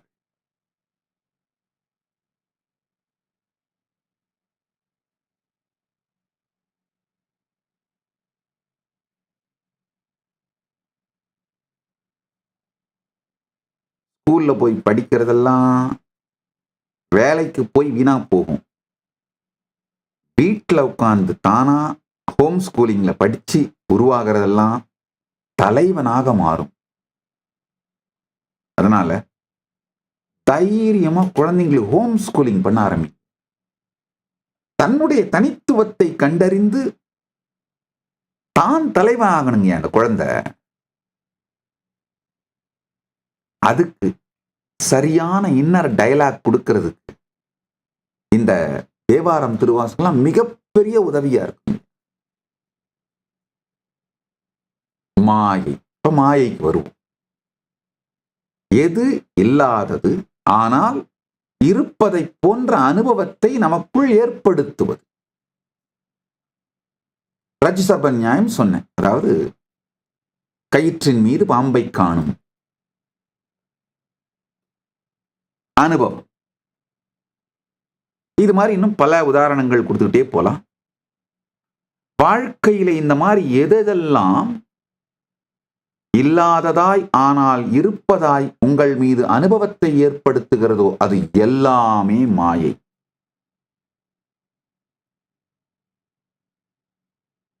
சற்று ஆழ்ந்து பார்த்தீர்களானால் உங்க வாழ்க்கையில உட்கார்ந்து டிக் பண்ணி டிக் பண்ணி டிக் பண்ணி டிக் பண்ணி டிக் பண்ணி பார்த்தீங்கன்னா பிராக்டிக்கலா எல்லாமே மாயையில தான் போய் முடியுங்க.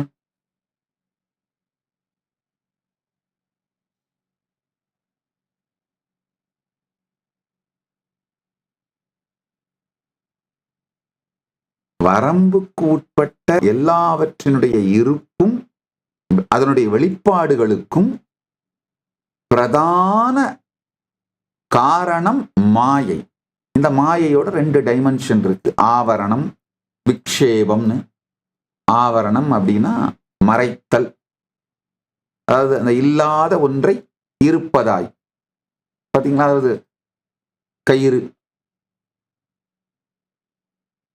கயிற்றின் மீது பாம்பை பார்த்து பாம்பாக தெரிகின்ற நேரத்திலே நடக்கின்ற நிகழ்வு ஆவரணம், மறைத்தல்.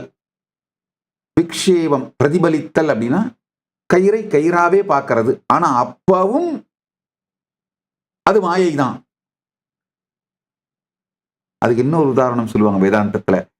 கயிறு எரிந்த நிலையில் இருக்கிற கயிறு, அது எரிஞ்சிருச்சு.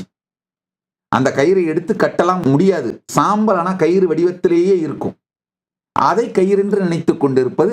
அந்த கயிறு மீது பாம்பை பார்ப்பது. அதாவது எரிந்து போன கயிறு, ஆனா கயிறு வடிவத்திலேயே அந்த சாம்பல் இருக்கும்.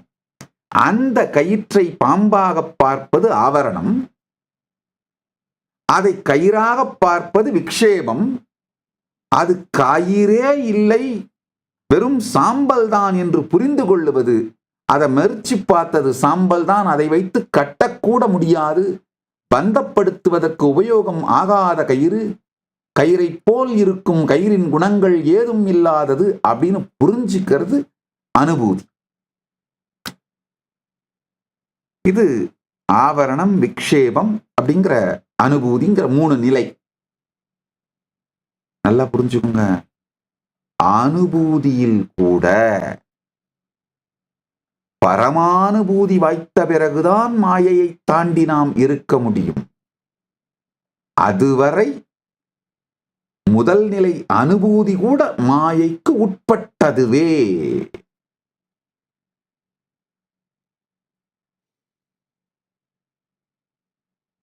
கலை அடுத்தது. இந்த 36 தத்துவங்களிலே அடுத்ததாக வருகின்ற வித்யா தத்துவம் கலை. கலைனா வரம்புக்கு உட்பட்ட படைப்பாற்றல். முதல் வரம்பு கஞ்சுகம்னு சொல்றாங்க. அந்த கஞ்சுகம்ன்ற வார்த்தை என்னன்னா அந்த ரெஸ்ட்ரிக்டட்.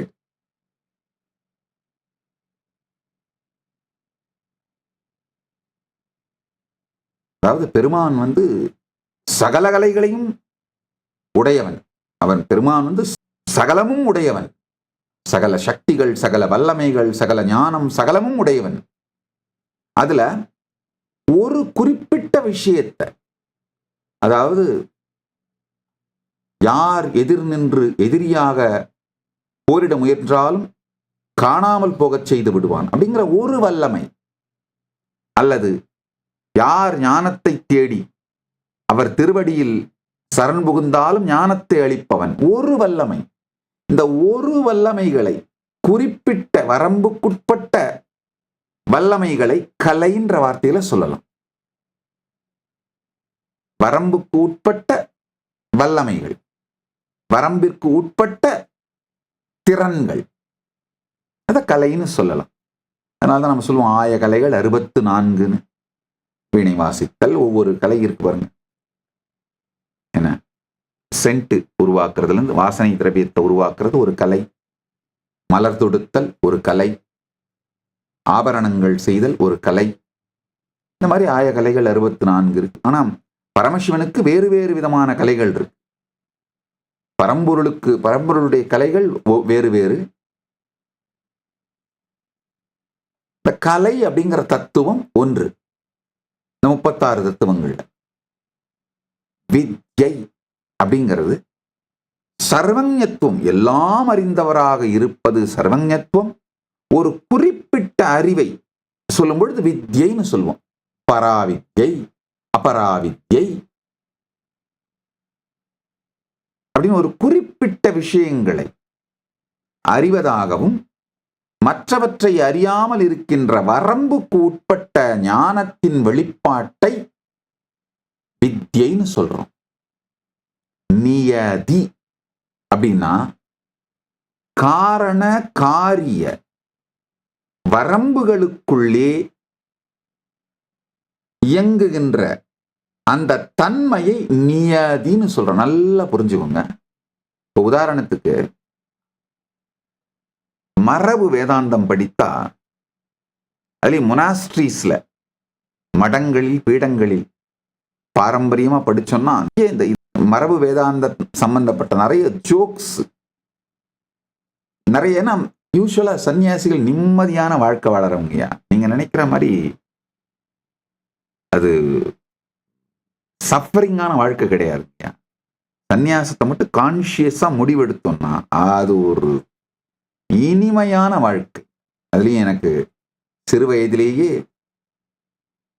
திருவண்ணாமலையில் அருமையான நல்ல ஞானிகள் சன்னியாசிகள் அவர்களுடைய திருவடியிலே வாழற புண்ணியம் கிடைத்தது ஒண்ணு, அவர்களாலே பயிற்றுவிக்கப்படுகின்ற அருள்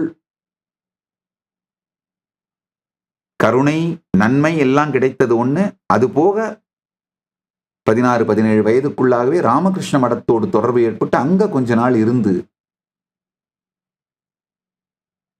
சாஸ்திரம் படிக்கின்ற சந்நியாச வாழ்க்கையை பற்றி பயிற்சி எடுத்துக் கொள்ளுகின்ற ஒரு வாய்ப்பு கிடைத்தது.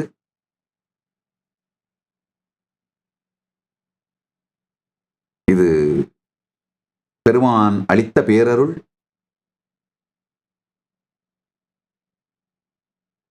ராமகிருஷ்ணராய் வெளிப்பட்டு வந்துதித்த பரம்பொருள் அளித்த பெருங்கருணை.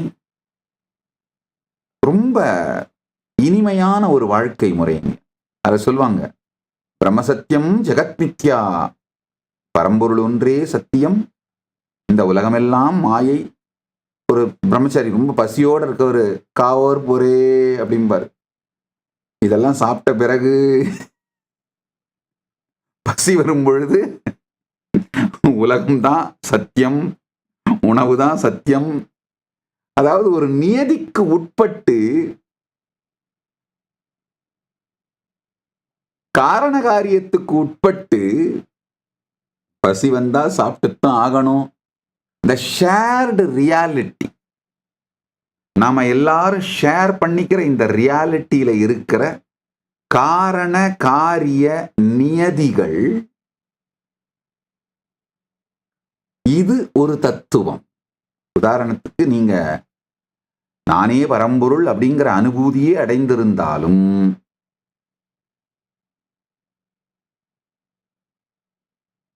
இந்த நியதிக்குள்ளே இருக்கும் பொழுது இந்த நியதிக்குள் தான் சிலவற்றை இயங்க வேண்டி இருக்கிறது. இந்த நியதி கட்டுப்படுத்தப்பட்ட பிரபஞ்சத்தின் விதிகளுக்கு உட்பட்ட சுதந்திரம், அதுதான் இந்த நியதி. அது ஒரு தத்துவம். அடுத்து காலம். ஐ திங்க் முதல் 2 நாள் சத்சங்கங்களே இந்த காலம் பத்தி ரொம்ப விரிவா சொன்ன. காலத்தை கடந்த காலாதீதராக இருப்பவராகிய நீங்கள் காலம் என்பதற்குள் இயங்குகிறீர்கள் இல்லையா? நீங்க எதுக்குள்ள வரம்பமைத்து இயங்குகிறீர்களோ அந்த உங்களுடைய வரம்பு காலம்ங்கிற தத்துவமாக சொல்லப்படுகிறது. காலாதீதம் பதி, காலத்துக்குட்பட்டு இருப்பது பசு. தன்னைத்தானே காலத்துக்கு உட்பட்டதாக கற்பனை செய்து கொண்டு மயங்கி போய் கிடப்பதுதான் பாசம். அடுத்தது ராகம். ராகம் அப்படின்னா ஆசையோ ஆசையினால் அடையப்படும் பொருளோ என்று தனியாக இல்லாமல் முழுமையாக இருப்பது, எல்லாம் உள்ள முழுமையாக இருப்பது பரம்பொருள். முழுமையாக இருப்பது பதி. ஆனால் தன்னை குறையாக நினைத்து கொண்டு ஏதோ ஒன்று தனக்கு இல்லை என்றும் இல்லாதவற்றை அடைய வேண்டும் என்று நினைக்கின்ற இந்த நிலை ராகம். ராகாதீதனாக இருப்பது பதி. ராகத்தோடு தேவையோடு இருப்பது பசு. தேவையை கடந்த பதியாக இருக்கின்ற நாம் குறைபட்டவர்கள், தேவை உள்ளவர்கள் என்று நம்மை நாமே மயக்கத்தில் ஆழ்த்திக் கொண்டு தேவைகளையும் ஆசைகளையும் இருப்பதாக தேடுவது பாசம். வரம்பு, தன்னை வரம்புக்கு உட்பட்டவனாக நினைத்துக் கொண்டு மற்றவற்றை தேடுகின்ற இந்த நிலை ராகம்னு சொல்லுவோம். இது ராகம் அப்படின்னு இது ஒரு தத்துவம். புருஷன். இந்த இப்ப நான் சொன்னேன் இல்லையா, ராகம், காலம், நியதி, இவைகள் எல்லாவற்றினாலும் கட்டப்பட்ட ஆன்மா புருஷன் என்று சொல்லப்படுகிறது. பதி இந்த 5ஆலும் கட்டப்பட்டால் பசுவாய் தன்னை உணர்கின்றான். இப்ப இதுல சில சித்தாந்தங்கள் மாறுபடுது. பசு என்றுமே பதியாக முடியாது, பாசம் கழிந்தாலும் அப்படின்னு ஒரு சித்தாந்தம். கிளாசிக்கல் சைவத்துல பசு தன் பாசமெல்லாம் இழந்தால் பதியோடு சாயுஜ்யம் அடைய முடியும் அப்படின்னு சொல்றாங்க. இப்ப அதெல்லாம் பாண்டித்யம், ஆர்குமெண்ட்ஸ், அதெல்லாம் ஒரு பக்கம் போகட்டும். நான் இந்த சத்தியங்களை உள்ளது உள்ளபடி என்னுடைய அனுபூதியிலிருந்து சொல்றேன். ஆழ்ந்து கேட்டுக்கோங்க.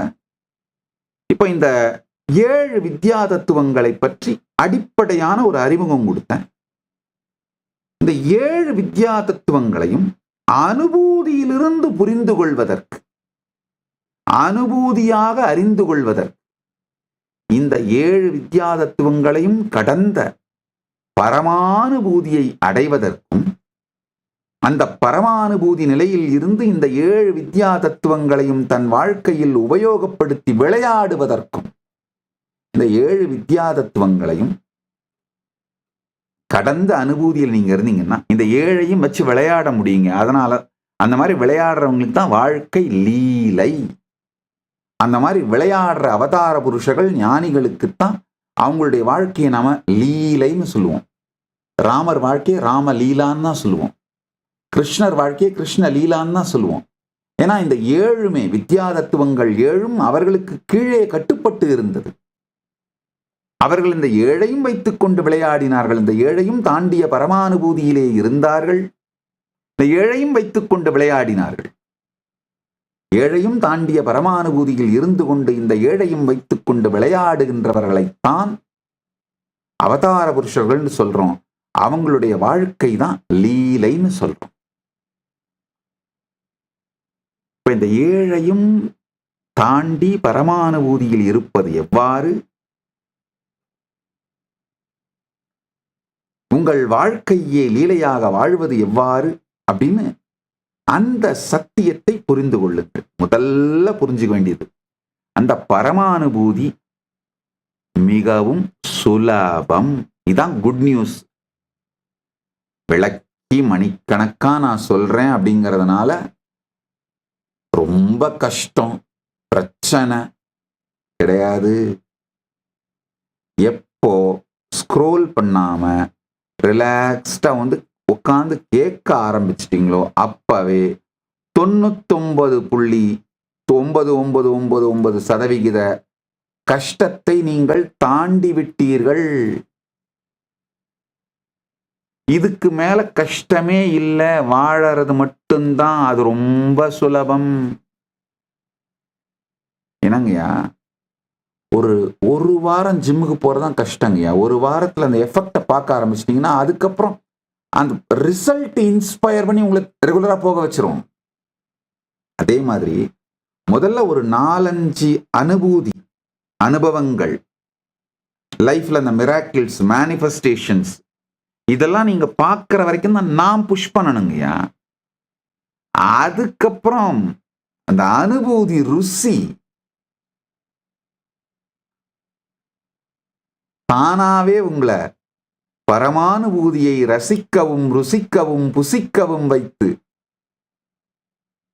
பெருமான் தானே தானாய் வெளிப்பட்டு தன்மயமாய் நிறைந்து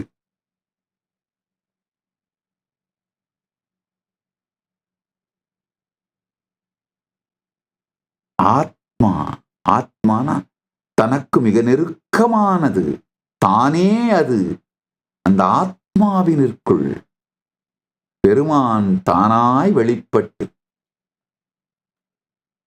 நான் அப்படிங்கிற நீங்க நினைக்கிற அந்த ஆத்மா பெருமானாய் வெளிப்பட்டு, பெருமானதில் தானாய் வெளிப்பட்டு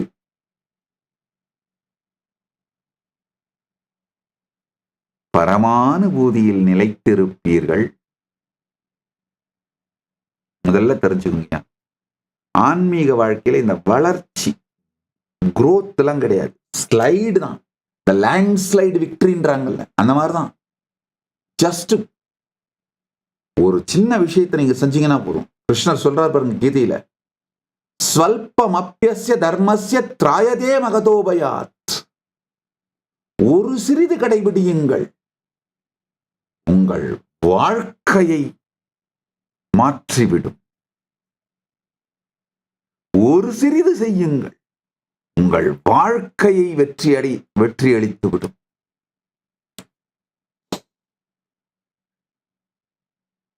இந்த வித்யா தத்துவங்கள் ஏழையும் கடந்து பரமானுபூதியில் இருப்பது எவ்வாறு புரிஞ்சுக்கும். முதல் சத்தியம் சொல்றேன், சுலபம். ஐயே அதி சுலபம். ஆன்ம வித்தை ஐயே அதி சுலபம். இரண்டாவது கருத்து கேளுங்க. நாம எல்லாருமே ஒரு வைப்ரேஷன், நல்லா புரிஞ்சுக்கோங்க, நாம எல்லாருமே ஒரு வைப்ரேஷன். நான் கதை சொல்லல, இல்ல ஏதோ ஒரு உவமையை சொல்லல, புரியாத ஒரு மிகப்பெரிய குவாண்டம் பிசிக்ஸ் சத்தியங்களை சொல்லல, நிதர்சனமா ஃபேக்ட சொல்றேங்க. நாம எல்லாருமே ஒரு வைப்ரேஷன், ஒரு எனர்ஜெட்டிக்கான ஃப்ரீக்குவன்சி. இத ஃபர்ஸ்ட் புரிஞ்சுக்கிட்டீங்கன்னா தான் நம்மை நாம் மாற்ற முடியுங்கிற தெளிவே வரும். நீங்க ஒரு உங்களுடைய மொத்த கடந்த கால பழக்க வழக்கங்களின் தொகுப்போ, மனப்பழக்கங்களின் தொகுப்போ, நீங்கள் உங்களுக்கே உங்களை பற்றி சொல்லிக் கொள்ளுகின்ற கதைகளின் தொகுப்போ, அல்லது உங்கள் உடலை பற்றி நீங்கள் வைத்திருக்கின்ற கருத்துக்கள், உங்களுடைய இயல்தல், இயலாமை, செய்ய இயலும் சக்தி, சக்தியின்மை, இவைகளின் தொகுப்போ கிடையாதுங்கய்யா. நீங்க ஒரு வைப்ரேஷன். உங்களுடைய உயிர் கான்சியஸ்னஸ் ரியலான எனர்ஜெட்டிக் சிக்னல்ஸ் அமிச்சுக்கிட்டே இருக்கு, ரேடியேட் பண்ணிக்கிட்டே இருக்கு. நீங்க நம்பலாம், இதுதான் உண்மை. அந்த சிக்னல்ஸுக்கு பிரபஞ்சம் ரெஸ்பாண்ட் பண்ணிட்டே இருக்கு. இதான் நடக்குதுங்க. நீங்க கண்ணை மூடிக்கிட்டு இதெல்லாம் என்னால யோசிக்க முடியாது, ஐயோயோ அப்படின்னா நான் என் வாழ்க்கையே நரகமாக்கிற மாதிரி சிக்னல் அனுப்பிச்சிட்டு இருக்கேனா, இதெல்லாம் யாரா யோசிக்கிறது, யாரா பண்றது, இதெல்லாம் சரி பண்ண முடியுமா? சரி பண்ணவே முடியாது இருக்கே. இவர் பெரிய பெரிய கதையா சொல்றாரு, இவர் பேச்சை கேட்டா கொஞ்ச நேரம் நிம்மதி வரும்னு வந்து உட்கார்ந்தா அவர் இருக்கிறத விட ஏகப்பட்ட பிரச்சனைகளை கொண்டு வந்து விடுறாரு. ரொம்ப சிம்பிள். நீங்க ஒரு ஃப்ரீக்வன்சின்னு புரிஞ்சுக்கிட்டீங்களே, அந்த ஃப்ரீக்வன்சியோட கொஹரன்ஸ், கிளாரிட்டி, ஸ்வீட்டா இனிமையா வாழறது தான் உங்களுடைய பேஸ் லைன். அதுதான் உங்களுடைய ஸ்வபாவம். இரிட்டேட் ஆகிறது, கோபம் வர்றது, இதெல்லாம் உங்களுக்குள்ள நடக்கிற ஒரு திரிபு. ஆனா அது உங்களுடைய இருப்பு நிலை கிடையாது, பேஸ் லைன் கிடையாது. இந்த எமோஷனல் பேஸ் லைன் அது கிடையாது.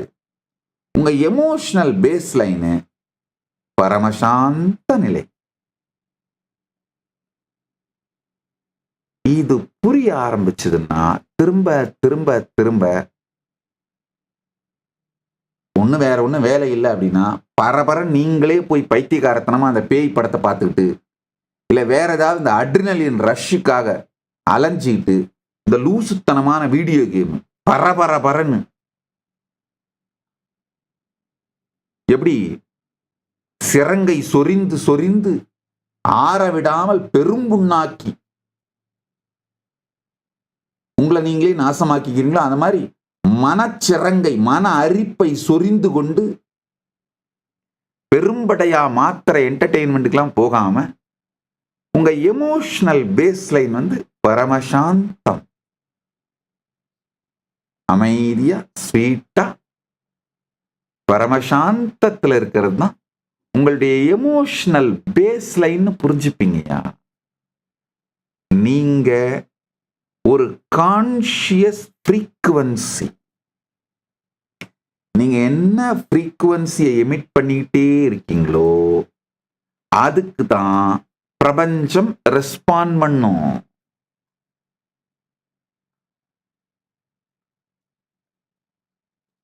நல்லா புரிஞ்சுக்கோங்க.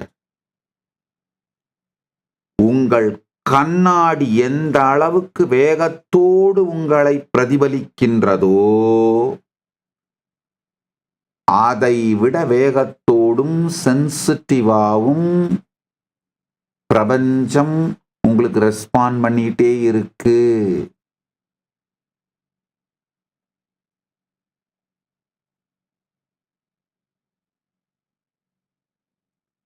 இப்ப நிறைய கேள்விகள் வரும். கேள்விகள் வந்தாதான் கேட்குறீங்கன்னு அர்த்தம், இல்லைன்னா எங்கேயோ போயிட்டீங்க. அந்த கேள்விகளுக்கெல்லாம் ஆஸ் நித்யானந்தா ஏஐல போய் உட்கார்ந்து ஒன்னொன்னா கேளுங்க. எலாபரேட்டா ஏஐ பதில் சொல்லும். இப்ப நான் உங்களுக்கு என்னென்னலாம் கேள்வி வருமோ மொத்தமா அவைகளுக்கான விளக்கத்தையும் கொடுக்குறேன், கேட்டுக்கோங்க.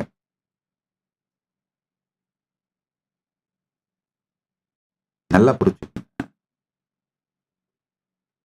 நீங்க ரிலீஸ் பண்ற ஃப்ரீக்குவன்சி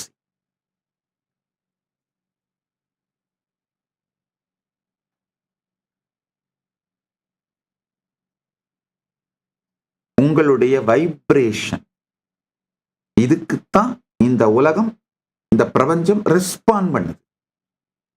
உங்க வாழ்க்கையில் நடக்கிற அனைத்தும் உங்கள் வாழ்க்கையே நீங்க எமிட் பண்ற ஃப்ரீக்குவன்சி வைப்ரேஷனுக்கு, உங்களுடைய கான்ஷியஸ் வைப்ரேஷன், உங்களுடைய கான்ஷியஸ் ஃப்ரீக்குவன்சிக்கு பிரபஞ்சம் ரெஸ்பாண்ட் பண்றது தான் உங்க வாழ்க்கை.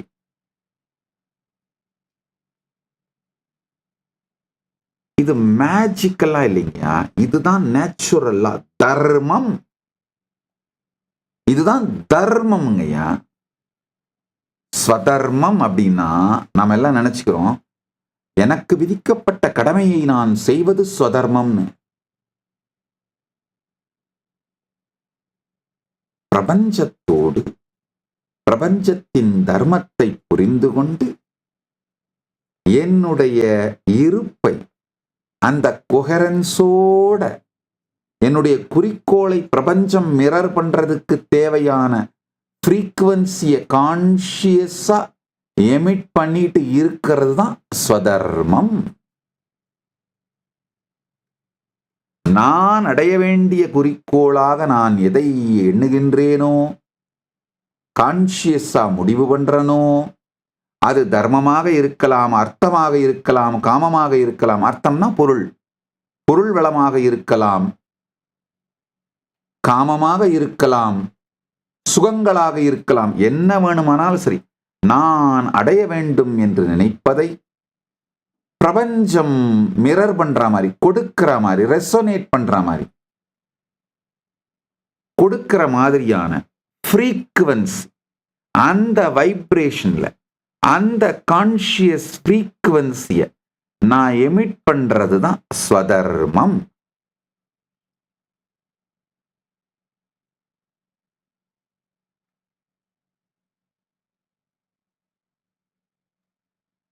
நல்லா புரிஞ்சுக்கோங்க. சில நேரத்துல இந்த ஃப்ரஸ்ட்ரேஷன் வந்து பாத்தீங்கன்னா, உங்க எமோஷனல் பேஸ் லைனை அசைச்சு பார்த்து, உன்னுடைய எமோஷனல் பேஸ் லைன் ஒன்றும் சாந்தம் எல்லாம் கிடையாது, நான் தொடர்ந்து இரிட்டேட்டடா, எஜிடேட்டடா, ஆங்கிரியோட இருக்கவன் தான், இல்ல நான் எப்பவும் மூட் ஸ்விங்ல இருக்கவன் தான். சில நேரத்தில் நீங்க பாத்தீங்கன்னா அந்த மாதிரி நீங்க நம்ப ஆரம்பிக்கும் பொழுது உங்க மேலேயே உங்களுக்கு கான்பிடன்ஸ் போயிட்டு 5 வருஷம் 10 வருஷம் நீங்க பில்டு பண்ண வாழ்க்கைய, ரிலேஷன்ஷிப்பை ஒரு வினாடியில நாசமாக்கிடுவீங்க. எஸ்பெஷலி பெண்களுக்கு மூட் ஸ்விங் வரும்போது உங்க எமோஷனல் பேஸ் லைன் வந்து ஒரு சாந்தம், பக்தி, ஸ்ரத்தை, ஸ்வீட்னஸ் அப்படிங்கிறது மறந்து உங்க மேலேயே கான்பிடன்ஸ் போயிட்டு, உங்க எமோஷனல் பேஸ் லைன் மேல கான்பிடன்ஸ் போயிட்டு, நீங்க 10 வருஷம் 5 வருஷம் சேர்த்து வச்ச அருமையான வாழ்க்கை முறை ரிலேஷன்ஷிப்பை பொட்டுன்னு போட்டு உடைச்சிடுறது. அதுதான் தன்னை இழத்தல், மிகப்பெரிய கொடுமை. நான் எப்பவும் சொல்லுவேன் கைலாசவாசிகளுக்கு, பெண்களுக்கு அந்த மாதவிடாய் காலத்துல மூட் ஸ்விங் வர பெண்களுக்கு அந்த 3 நாட்கள் தனியா அமர்ந்து தியானம் பண்றது, யோகா பண்றது, பூஜை பண்றது, சாஸ்திரங்கள் படிக்கிறது, ஆன்மீக சாதனைகள் பண்றதெல்லாம் பண்ணுங்க. ஆன்மார்த்த பூஜை பண்ணலாம், தப்பு இல்லை. பிரார்த்த பூஜை பண்ற கோவில்களுக்கு தான் செல்லக்கூடாது. ஆன்மார்த்த பூஜையில நல்லா பண்ணலாம், ஜெபம் பண்ணலாம், மற்றும் சாஸ்திரங்கள் படிக்கலாம். அதை மட்டும் பண்ணுங்க. எந்த விதமான டெசிஷன்ஸ் எடுக்காதீங்க. ஆபீஸ் போறது, எந்த டெசிஷனும் எடுக்கக்கூடாது. ஆபீஸ் போகக்கூடாது. எந்த கைலாசாவோட அட்மினிஸ்ட்ரேஷன் நிர்வாக வேலைகளும் செய்யக்கூடாது. எந்த விதமான வேலைகளும் செய்யக்கூடாது. ரெஸ்ட் எடுத்துட்டு சாப்பிடுங்க, தூங்குங்க, தியானம் பண்ணுங்க, யோகா பண்ணுங்க, பூஜை பண்ணுங்க, சாஸ்திரம் படிங்க, சத்சங்கம் கேளுங்க. ஆன்மீக செயல்கள் மட்டும் தன்னைத்தானே தன்னுடைய எமோஷனல் பேஸ் லைனை பரமசாந்தத்திலே நிலைநிறுத்திக் கொள்ளுகின்ற அந்த நடவடிக்கைகளை மட்டும் பண்ணுங்க. அந்த டைம்ல நீங்க என்ன டெசிஷன் எடுத்தாலும் 10 வருஷம் 20 வருஷம் வாழ்க்கையில சேர்த்து வச்சது மொத்தத்தையும் மொத்தமா போட்டு உடைச்சிருவோம். நந்தவனத்திலோராண்டி 4 மாதமாய் குயவனை வேண்டி கொண்டு வந்தான் ஒரு தோண்டி, அதை கூத்தாடி கூத்தாடி போட்டுடை தாண்டி நந்தவனத்திலோராண்டி. அது ஒரு அருமையான பாடல். 4 மாதம்னா 10 மாதம். குயவனை வேண்டினா உடலை செய்கின்ற பிரம்மனை வேண்டி கொண்டு வந்தான் ஒரு தோண்டி. அது இந்த உடம்பு தான் அந்த தோண்டி. தோண்டி கிடைச்சிச்சு அப்படிங்கிற ஆனந்தத்துல கூத்தாடி கூத்தாடி போட்டுடை தாண்டி. தோண்டி எதுக்காக? நந்தவனத்திலே எல்லா செடிகளுக்கும் கிணற்றில் இருந்து நீர் எடுத்து நீர் சொரிந்து செடிகளை வளர்த்து மலர்களை பறித்து பெருமானுக்கு அர்ப்பணித்து பரமபதம் அடைவதற்காக, பரம்பொருளை அடைவதற்காக, பரமசாயுஜ்யத்தை அடைவதற்காக, பரமானுபூதியை அடைவதற்காக தோண்டியை வாங்கி வந்துவிட்டு தோண்டி வாங்கி வந்த காரணத்தை மறந்து தோண்டி கிடைத்து விட்டதே என்கின்ற மிதப்பினாலே மகிழ்ச்சியினாலே கூத்தாடி கூத்தாடி கூத்தாடும் வேகத்தில் தோண்டியை போட்டுடை தாண்டி என்று இததான் நம்ம பண்ணிட்டு இருக்கிறோம். இதைதான் செய்து கொண்டிருக்கின்றோம்.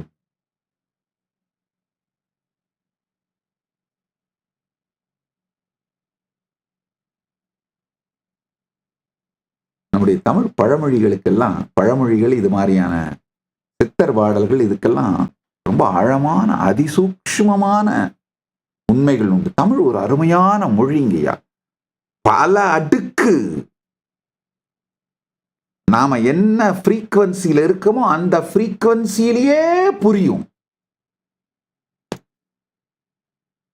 ஒரே சொற்றொடர் நாம என்ன ஃப்ரீக்வன்சியில இருக்கோமோ அந்த ஃப்ரீக்வன்சிக்கு ஏத்த மாதிரி புரியும்.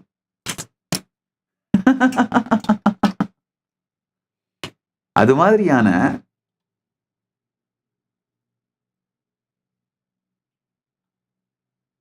ஞான மொழிங்க. வெறும் செம்மொழி கிடையாதுங்க, செய்தவன் மொழிங்க. இருக்கும் இந்த இருப்பையெல்லாம் செய்து வைத்த எம்பெருமான் இறையனார் தந்த மொழி.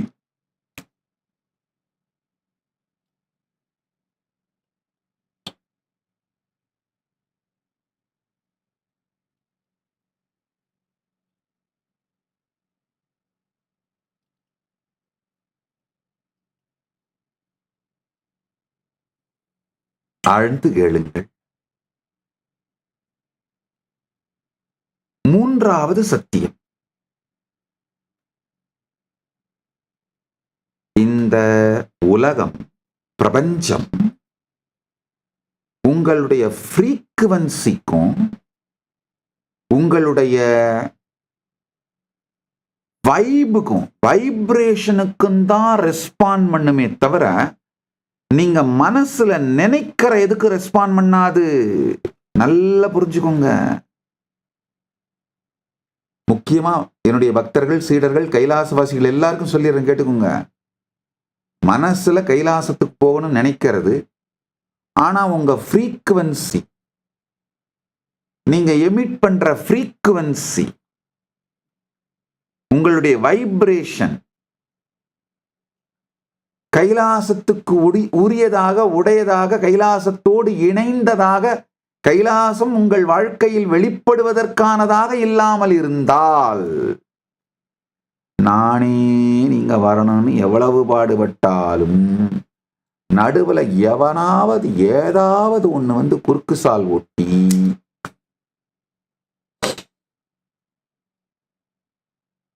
டிலே ஆகிட்டே போகுது. இப்ப நான் சொல்ற ரகசியத்தை புரிஞ்சுக்கோங்க. எப்படி conscious vibration, conscious frequency, conscious energetic சிக்னல்ல பரமானுபூதி நமக்கு வெளிப்படுற மாதிரி அலைன் பண்றது அப்படின்றத சொல்றேன், கேட்டுக்கோங்க.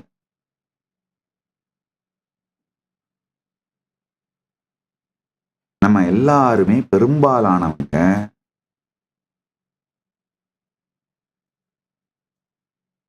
ஃபோர்ஸ் பண்ணி, பிரஷர் பண்ணி நம்ம வாழ்க்கையில ஏதாவது அடைஞ்சிட முடியும்னு கற்பனை பண்றோம். கிடையாது. நீ லைஃபை நோக்கி பிரஷர் பண்ணா லைஃப் புஷ் பேக் பண்ணும். ஆஹா, தேடுவது கிடைக்காது. நீ தகுதி உடையவன், எதுக்கு நீ தகுதி உடையவன் நீ ஆழமா புரிஞ்சுக்கிறியோ அது கிடைக்கும்.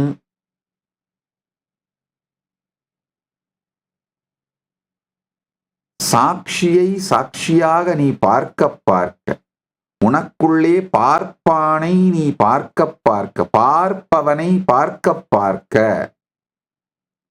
உன்னுள் இருந்துதான் இது மொத்தமுமே வெளிப்படுகின்றது என்று புரியும் பொழுது எதையுமே அடையவும் வாழவும் பெறவும் தகுதி உனக்குள் மலருவதனாலே நீ தேடுவது உன்னை தேடி வரும். அந்த தகுதியை மலரச் செய்யாமல் எதை தேடினாலும் நீ தேடுவது ஓடும். நிழல் சுதந்திரம் தேட தேட நிழல் சுதந்திரமும் இல்லாது நிஜ சுதந்திரமும் இல்லாது வாழ்வு காணல் நீராய் காணாமல் போகும். நிஜ சுதந்திரத்தை தேட தேட நிஜ சுதந்திரமும் வந்து நிழல் சுதந்திரமும் வந்து இரு சுதந்திரமும் ஒன்றாய் சேர்ந்த பரசுதந்திரத்தில் இருப்போம். அதனால நிஜ சுதந்திரத்தை தேட வேண்டிய அவசியம் இல்லை. பார்ப்பவனை பார்ப்பது யார்? எனக்குள் எல்லாவற்றையும் இந்த நிகழ்த்தி கொண்டிருக்கின்ற அது எது? அந்த நிகழ்த்தி கொண்டிருக்கிறது நான் தானே நீங்களே முடிவு பண்ணாதீங்க. அந்த மாதிரி நானே ஒன்று உள்ள இல்லை, காலி, வெத்து வெட்டு, டுபாக்கூரு, சும்மா ஏதோ நான் அண்ணா அண்ணா அண்ணா. உங்களுக்குள்ள நடக்கிறது எதை நீங்க பண்ண முடியும், எதை பண்றதுக்கு உங்களுக்கு தெரியும். ஏன்னா உங்க இதயத்தை அப்படியே கரெக்டா பம்ப் அடிச்சிட முடியுமா உங்களால? இல்ல வெளியில இருக்கிற காத்தை இழுத்து ஆக்சிஜனை பிரிச்சு கார்பன் டை ஆக்சைடை வெளியில அனுப்பி இதை உங்களால பண்ணிட முடியுமா? அடையில வயிற்றுல இருந்து வர்ற அந்த காத்தை அப்படியே செதுக்கி சீரமைச்சு வார்த்தைகளா வெளியில எடுத்து கொடுத்துட முடியுமா?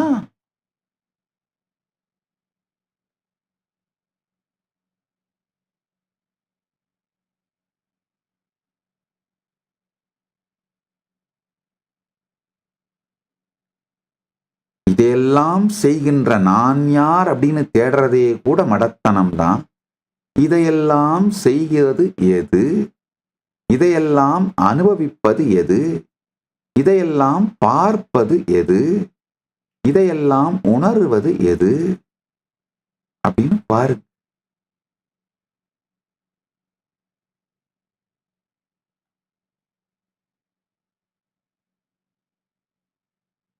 ரொம்ப அழகா நெஞ்சு விடுதுன்னு உமாபதி சிவாச்சாரியார் சின்ன வயசுல எனக்கு இந்த சித்தாந்த பாடம் சொல்லி கொடுக்கும் பொழுது, நான் முதலே சொன்னேன் இல்லையா, சித்தாந்த பாடம் 14 நூல்கள் திருவாவூர்துறை மடத்துது.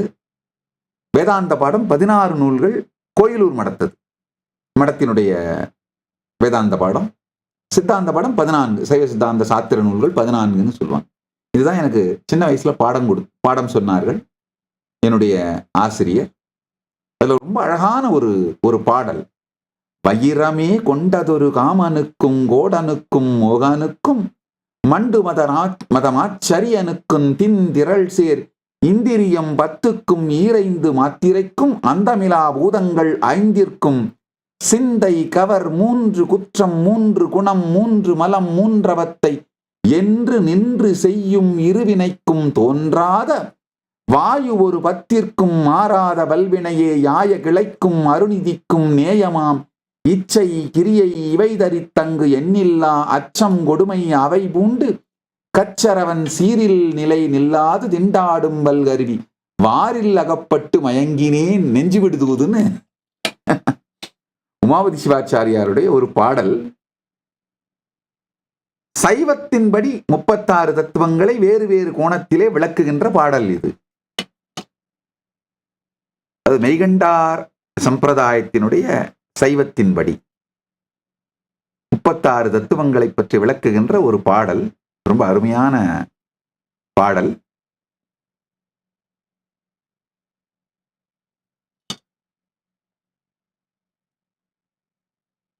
சுத்த வித்யினுடைய 7 தத்துவங்களை தாண்டி பரமானுபூதியில் இருப்பதற்கான ரகசியத்தை சொல்லுகிறேன், கேளுங்கள்.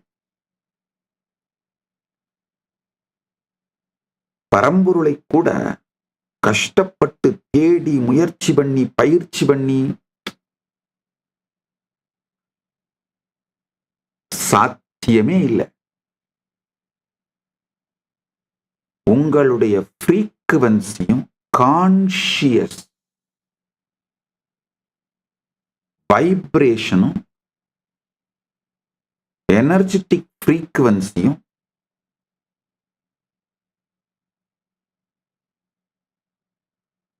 பரம்பொருளோடு பரம்பொருள் வெளிப்படுவதற்கான தகுதி உடையதாக மாறும் பொழுது பரம்பொருள் வெளிப்படுகிறார். அதை எப்படி தகுதியை ஏற்படுத்திக்கிறது? அதுதான் சொல்றேன். மொத்தம் 3 பாயிண்ட் தாங்க. இந்த 3 பாயிண்ட் புரிஞ்சுக்கோங்க. பரமானுபூதி மட்டும் இல்லாமல் உலகத்தில் எதை வேண்டுமானாலும் அடைவதற்கான, மேனிஃபெஸ்ட் பண்றதுக்கான, வெளிப்படுத்துவதற்கான அடிப்படை 3 ரகசியம் தாங்க. உங்க இன்னர் டயலாக், உங்க இன்னர் டயலாக்.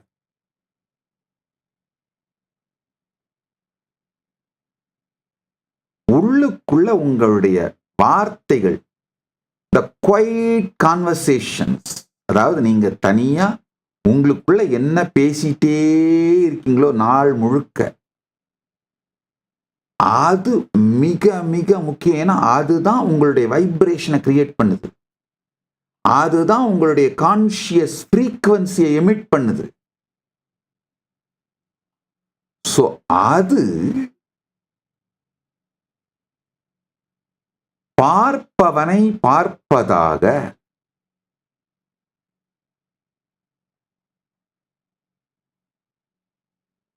எதிலிருந்து நீங்கள் என்கின்ற தனி வியக்தியான அகங்காரம் எழுந்து ஆடி விளையாடி அடங்குகிறதோ அது, அதை பார்ப்பவனாக உங்க இன்னர் டயலாக் அதுக்குள்ள அமைதியா ஒடுங்குச்சுன்னா, சொலல் இல்லாத இருப்பு நிலைக்குள்ள ஒடுங்குச்சுன்னா,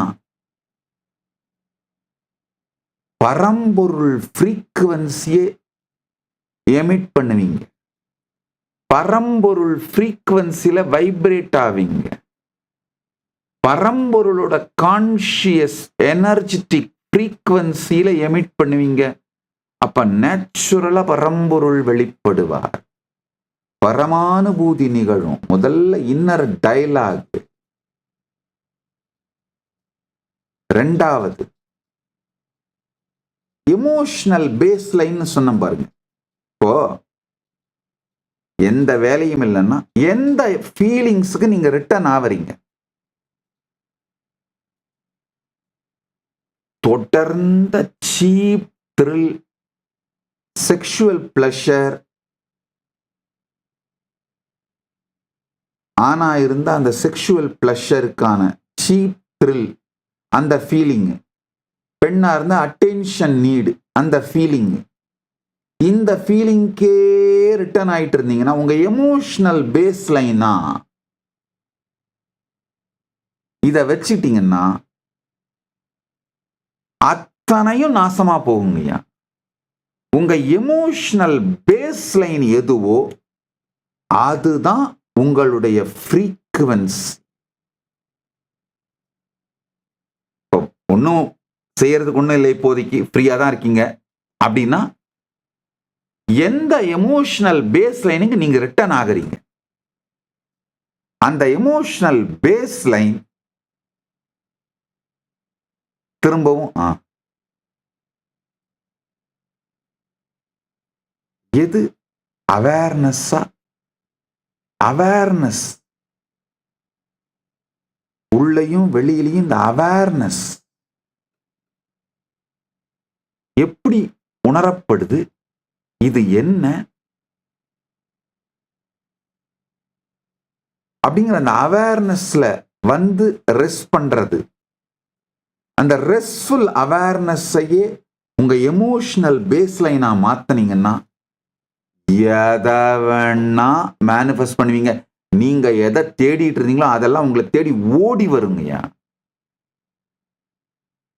உங்க எமோஷனல் பேஸ்லைன் ரொம்ப ரொம்ப முக்கியம்.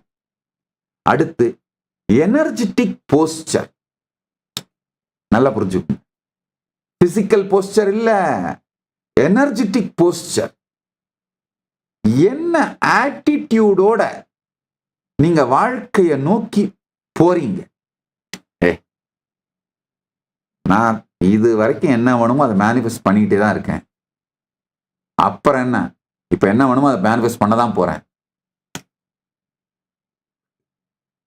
அந்த ஆட்டிடியூடுங்க, அதுதான் எனர்ஜெட்டிக் போஸ்டர்னு சொல்றேன். அந்த ஆட்டிடியூட்,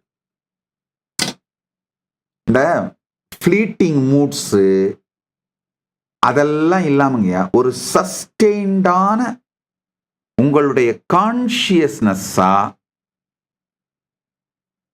உங்களுடைய வைப்ரேஷனா, உங்களுடைய எனர்ஜெட்டிக் ஃப்ரீக்குவன்சியா, உங்களுடைய கான்ஷியஸ் ஃப்ரீக்குவன்சியா, இந்த மூணுத்தையும் பில்ட் பண்ணிடுங்க. உங்க இன்னர் டயலாக் சொலல் இல்லாது இருப்பாக. உங்க எமோஷனல் பேஸ் லைனு சாட்சியை சாட்சியாக பார்க்கும், இருப்பின் இருப்பை பார்க்கும், witnessing the witness, observing the observer, சாட்சியை சாட்சியாக பார்க்கின்ற இந்த பரமசாந்த நிலையை உங்களுடைய எமோஷனல் பேஸ்லைனா பில்ட் பண்ணிக்கோங்க. வெற்றியே என் வாழ்க்கை, இதுவரைக்கும் அப்படிதான் நடந்திருக்கு அப்படிங்கிற தெளிவோட லைஃப அப்ரோச் பண்றத எனர்ஜெட்டிக் போஸ்டரா வச்சுக்கோங்க. அதை எனர்ஜெட்டிக் போஸ்டரா வச்சுக்கோங்கயா.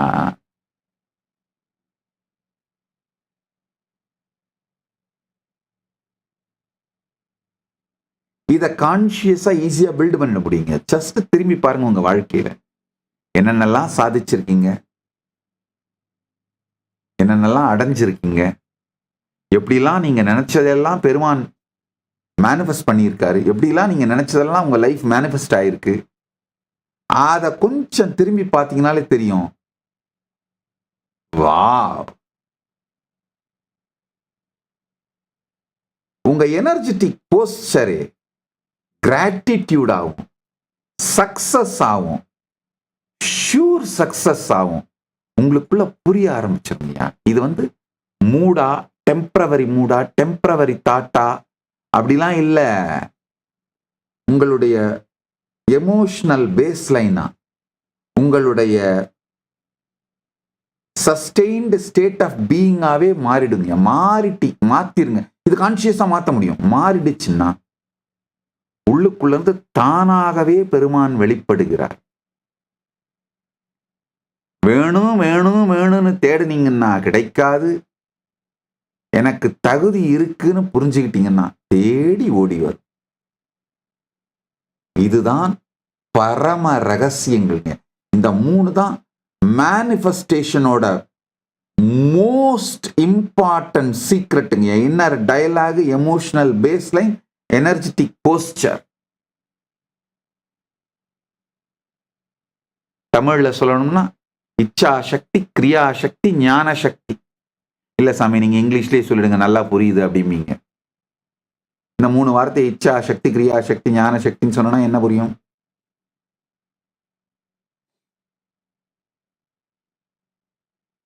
இன்னர் டயலாக் தான் இச்சா சக்திங்க. எமோஷனல் பேஸ்லைன் தான் ஞான சக்திங்க. எனர்ஜெட்டிக் போஸ்டர் தான் கிரியா சக்திங்க. இந்த மூணு என்னுடைய கைலாசவாசிகள் அத்தனை பேருக்கும் சொல்றேன், கேட்டுக்கோங்க. கைலாயத்தின் குடிமக்கள், கைலாசவாசிகள் அத்தனை பேருக்கு சொல்றேன், கேட்டுக்கோங்க. கைலாசத்தை மேனிஃபெஸ்ட் பண்ணணும், எப்படியாவது நான் இருக்கிற இடத்துல வந்து எங்கூட வாழணும் அப்படின்னு நினைக்கிறேங்க அத்தனை பேரும் கேட்டுக்கோங்க. இந்த 3 அலைன் பண்ணுங்க. பார்ப்பவனை பார்த்து உங்களுடைய இன்னர் டயலாக அலைன் பண்ணுங்க. உங்க எமோஷனல் பேஸ் லைன பரமசாந்த ஸ்வரூபத்துக்கு அலைன் பண்ணுங்க. எனர்ஜெட்டிக் போஸ்டர் பரமசிவ வெற்றி, எப்போதும் வெற்றியே அடையும் பரமசிவம் நானும். ஏன்னா எனக்குள்ள இருந்துதான் எல்லாமே மேனிஃபெஸ்ட் ஆகுது. யா நீங்க மிக்சட் சிக்னல் கொடுத்துக்கிட்டே இருக்கிறதுனால தான் பிரபஞ்சமும் மிக்சட் சிக்னலா கொடுக்குதுங்கய்யா. நீங்க தெளிவா கிளாரிட்டியோட இருந்தீங்கன்னா கரெக்டா பிரபஞ்சம் மேனிஃபெஸ்ட் பண்ணிடுங்கய்யா. ஆக்சுவலா நீங்க ஒன்னும் உங்க வைப்ரேஷனை ஃபோர்ஸ் பண்ணி உருவாக்க முடியாது. உங்க இன்டர்ஃபியரன்ஸ் இருக்கிற பேட்டர்ன்ஸ், சம்ஸ்காரங்கள், பேட்டர்ன்ஸ் இதெல்லாம் ரிலீஸ் பண்றதை மட்டும் தான் பண்ண முடியும். அதை ரிலீஸ் பண்ணி விட்டுருங்க. அதெல்லாம் ரிலீஸ் பண்ணிட்டீங்கன்னா போதும். கம்ப்ளீஷன் மூலமா, மெடிடேஷன் மூலமா, அன்கிளச்சிங் மூலமா ரிலீஸ் பண்ணி விட்டீங்கன்னா போதும்.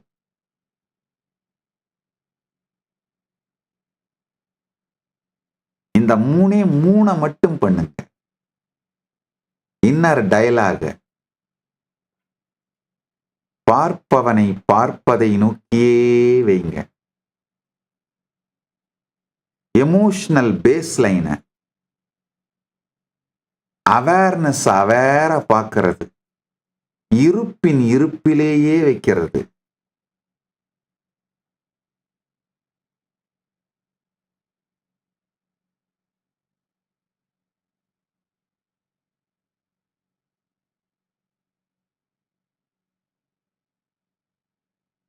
உள்ளேயும் வெளியவும் இருக்கிற இந்த எல்லா அனுபவங்களும், இந்த அவேர்னஸும் எப்படி உருவாகுதுன்னு அதையே பார்க்கிறது. வார்த்தைகள் இல்லாத அந்த அனுபூதியிலேயே இருக்கிறது. இத உங்க எமோஷனல் பேஸ் லைனா மாத்தி, நான் விரும்புறது தான் உருவாக்கி பார்த்துட்டு இருக்கிறேன், நான் விரும்புறதெல்லாம் மேனிஃபெஸ்ட் ஆயிட்டே இருக்கு அப்படின்னும் போது இப்ப எனக்கு என்ன வேணுமோ அதுவும் மேனிஃபெஸ்ட் ஆக போகுதப்பா. கைலாசம் தானே வேணும், பகவானோட போய் வாழணும், அவ்வளவுதானே, மேனிஃபெஸ்ட் ஆகுது பாரப்பா அப்படின்னு. Energetic poster, attitude with which you approach the life, இவங்க கிரியா சக்தியும் அது மாதிரி அந்த வைப்ரேஷனோட அந்த ஃப்ரீக்வன்சியோட இருங்கயா.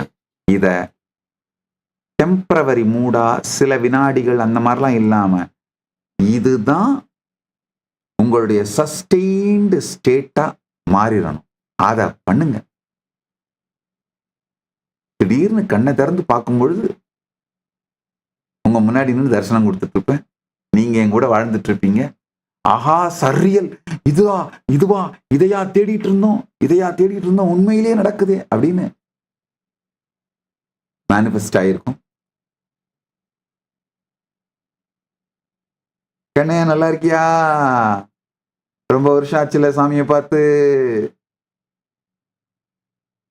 அப்படின்னு பேசுறது கேட்பீங்க. அதனால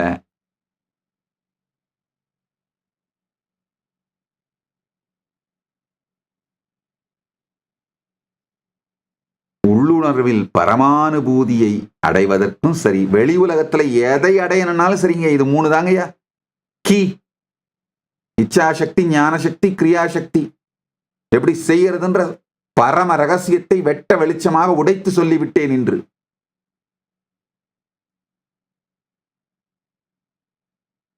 இந்த 11 நாட்களும் சத் சங்கத்தை மிஸ் பண்ணியிருந்தாலும் இந்த ஒரு சத் சங்கத்தை மிஸ் பண்ணாம ஆழ்ந்து கேளுங்க. இந்த 3 லைன் தாங்க கீ. இச்சாசக்தி, கிரியாசக்தி, ஞானசக்தி. Inner dialogue, emotional base line, energetic posture, இந்த 3 அலைன் ஆகிறது.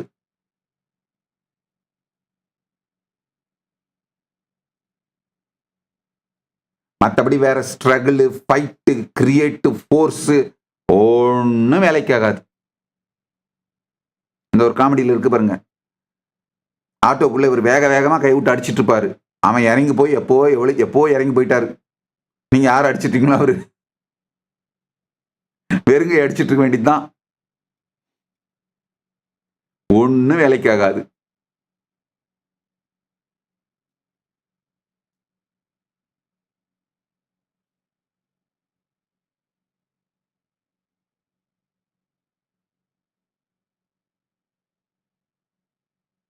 வேணும்னு நீங்க நினைச்சீங்கன்னாலே வறுமை ஃப்ரீக்குவன்சியை வைப்ரேட் பண்றீங்க, ஏழ்மை ஃப்ரீக்குவன்சியை வைப்ரேட் பண்றீங்க. உலகம் அதைத்தான் பிரதிபலிக்குங்கய்யா.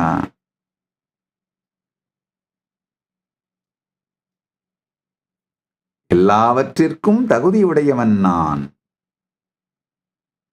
அப்படிங்கிற உணர்வுல இருந்தீங்கன்னா ரிலாக்ஸ்டா அத்தனை உங்களை தேடி ஓடி வருங்கய்யா.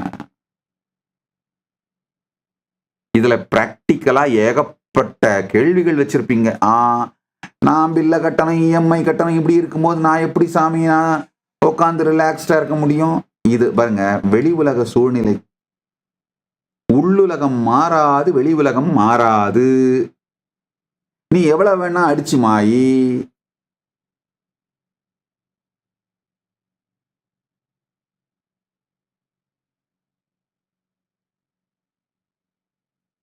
இந்த கடுவெளி சித்தர் சொல்ற மாதிரி நந்தாவன் நத்திலோராண்டி அவன் 4 மாதமாய் குயவனை வேண்டி கொண்டு வந்தானோரு தோண்டி மெத்த கூத்தாடி கூத்தாடி போட்டுடை தாண்டி நல்ல வழிதனை நாடு எந்த நாளும் பாராமனை நத்தியே தேடு வல்லவர் கூட்டத்திற்கூடு அந்த வல்லாலை நெஞ்சினில் வாழ்த்தி கொண்டாடு நல்ல நல்ல வழிதனை நாடு, நல்ல வழிதனை நாடு. அதுதான் சொல்றேன், இந்த 3 வழி அருமையா சொல்றேன். இந்த inner dialogue, emotional baseline, energetic posture, 3ஐயும் பரமானுபூதிக்கு அலைன் பண்ணு.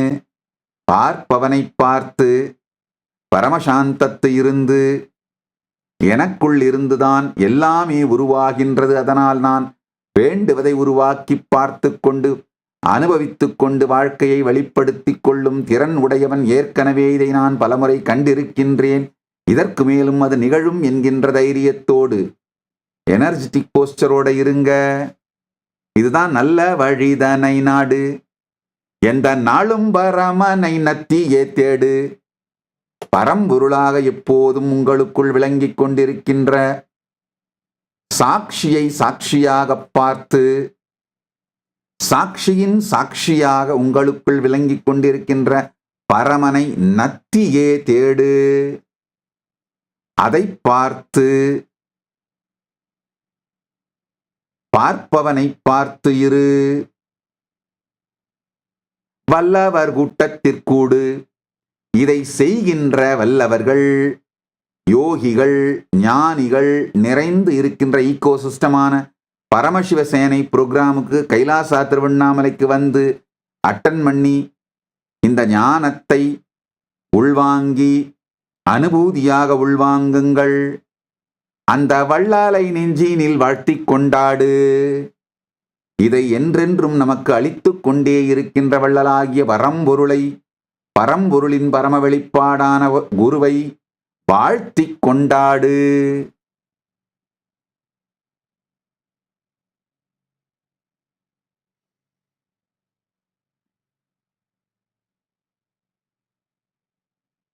நல்ல வழிதனை நாடு, எந்த நாளும் பரமனை நத்தியே தேடு. வல்லவர் கூட்டத்திற்கூடு, அந்த வல்லாலை நெஞ்சினில் வாழ்த்தி கொண்டாடு. இச்சா சக்தி இது கேளு, பேரும் கிரியா சக்தி சுகம் தன்னையே தேடு. ஞான சக்தி கொண்டு வாழு, இதை 3ம் அடைந்திட புறப்பட்டு வந்திடு கைலாய திருவண்ணாமலைக்கு. பரமசேவ சேனையில் நிறைந்து நீ இணைந்தே வாழ்ந்திடு வந்திடு வந்திடு வாழ்வு. பர வாழ்வு வாழ்ந்திட நீயும் வந்து சேரு.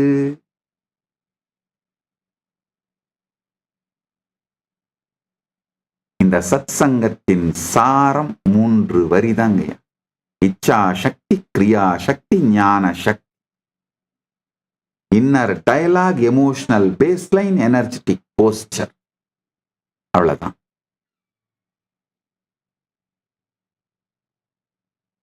ஸ்ரவண மனன நிதித்தியாசனம் செய்து பரமாத்வைதத்தில் நிலை பெறுங்கள். பரமானுபூதி பிராப்திரஸ். நீங்கள் எல்லோரும் நித்யானந்தத்தில் நிறைந்து, நித்யானந்தத்தில் மலர்ந்து, நித்யானந்தமாகிட ஆசீர்வதிக்கின்றேன்.